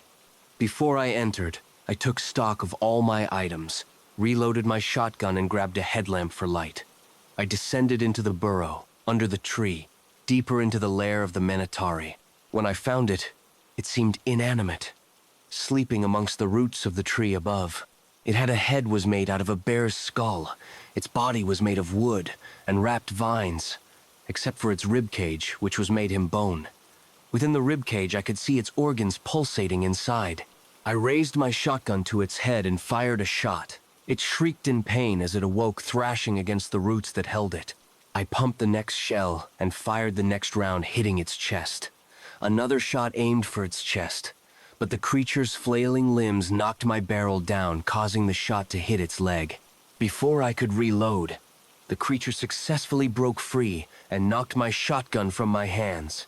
I pulled out the hatchet ready to continue the fight, but then I felt the hair on the back of my back stand up and a wave of static run over me. I was in another part of the forest. The forest shifted and moved me away from the Manatari. Fuck! Fuck! I wailed as I dropped to my knees and began bashing the hatchet in my hand against the dirt. Not only did I fail to kill it, but I lost my shotgun as well. I collected myself and got back on my feet, but before I could move forward, I felt a hand to over my mouth and a sharp prick in my neck, and all went black. When I came to, I was sitting in the forest with my hands tied behind my back with my own zipties. "I told you not to come back, but you didn't listen," a familiar voice said to me. "Aunt Ginger?" I questioned. As my vision became clear, I saw Ginger approach me from the dark, her face illuminated by the light of the lantern nearby. "Number I'm not, Ginger," she said as she removed the large red wig from her head, revealing her short, slicked-back blonde hair. "My name is Ashley," she said. "Ashley? Who the fuck are you? What did you do with Ginger?" I demanded. "I didn't do anything to Ginger. Years ago, she helped your mother and father escape this place. She was injured, but was able to patch up her wound. Once your parents were safe, she tried to drive to a hospital, but she lost too much blood already and crashed," Ashley explained. "I learned about her death from the cult, who kept tabs on your parents as well, and were responsible for their loss of memories regarding the events of that night," she explained as she paced back and forth. "I figured the cult was done with your parents after that." "What the fuck is this? Some sort of villain monologue?" I asked as I thrashed against the zipties. "That was until your parents returned years later with you and your brother. After that, I assumed Ginger's identity to keep a closer eye on all of you. Then your brother came to the camp and was killed by the Manatari, but your parents' connection to this place drew the Manatari to leave its territory and go to your home. I knew you would want to come here and I tried to stop you," she explained. "Why me? Why did this all happen to me?" I demanded. "You saw the people in town, right?" she asked. I nodded. "The god has become more unpredictable than ever. Before she would only manifest nightmares and legends, but now she is changing things, altering reality. The current leader of the cult, Russell, he wants to control this power," she explained. "He wants to use you as its vessel. He attempted once before in his own son, but his mother escaped with the baby," she explained. "Why are you telling me all this?" I asked. Ashley looked at me with saddened eyes. She pitied me. "I felt you need to know the truth and why I have to kill you," she answered. "Whoa, wait, you don't have to do this," I said. "Ashley, look at me. You can help me kill the Manatari, and then I'm gone. I'll never return here again," I said. "Even in the face of death, you only want to kill the creature. Even if you do kill it, another one will manifest in its place," she said. "Then I'll leave. You'll never see me again," I pleaded. "But you will come back. Whether you kill the Manatari or not, you will return. The god that lives here, she sees us as her children, and a mother will always call her children home," she said as she pulled out a knife and began to approach me. "Ashley, look at me. You may have not been my aunt, but you watched me. You warned me not to come back. Something in you must care about me." I screamed at her. Ashley stopped for a moment and began to cry. "So much blood on my hands. All those people and children I've sacrificed in service to the cult. One more sacrifice, and it's over," she cried. Before she could step any further, a claw made of branches burst through her stomach and lifted her off the ground. "The Manatari has found us." The creature ripped Ashley apart, consuming her organs in the process. As it did so, slipped my arms through my legs and in front of me. The creature then turned its attention on me. "I told you to stay away, but you didn't listen," it screamed in Ashley's voice. It began to charge towards me, and as it did, I grabbed the nearby kerosene lamp and threw it at the Manatari, it bursting against its skull, igniting its wooden body. The creature cried in panic as it ran past me and into the woods. I was able to cut myself loose with the knife that Ashley had dropped, grabbed my hatchet, and I chased after the creature. When I found it, the thing was laying in a puddle of melted snow, its body extinguished, but badly burnt. It didn't have the strength of the creature I had fought earlier. It was weakened and withered. I raised my hatchet and brought it down on its ribcage, chipping away bone until its wooden organ were exposed. They were beating and pulsating so quickly, it was scared. I raised the hatchet for the killing blow when it spoke to me. "Riley, sister, love you," it said with Max's voice, perfectly imitating it. It was the first time I'd heard Max's voice in 10 years. Tears streamed down my cheeks. Their warmth cracked against the brittle cold. I felt my heart drop into my chest. I wanted to scream with every ounce of breath that I had. I brought the hatchet down on its heart, splitting it in two, its putrid black sap splashing against my face and my coat. The creature let out a loud death rattle as I watched the light in its eyes fade to black. The Manatari was finally dead. With its death, I let out a scream so primal, it hadn't been heard since the first hunter slayed the first beast. I slayed my demon and avenged my family. My head was finally silent, my heart no longer heavy. I don't even know how I made it out of the forest and back to my car. The whole time I expected attackers in robes to beset me, but it never happened. I just leaned my head against the steering wheel and cried. I visited Tommy one last time. He was happy to see me and told me I looked like a different person. I told him about Ginger and Ashley. He was sad to hear about both of their deaths. I told him I couldn't see him again. He understood when I explained everything to him. I don't have much time left. I hear the mind calling me more and more, but I'm glad you gave this old man one last visit, he said with a smile. He then handed me an envelope filled with cash. Take it. I don't need it where I'm going, he said. I've been on the move since, never staying in one location for long. Cash will run out eventually, and I'll have to pick to odd jobs here and there, then move again, always looking over my shoulder. At night, I hear her voice, calling to me, calling me home.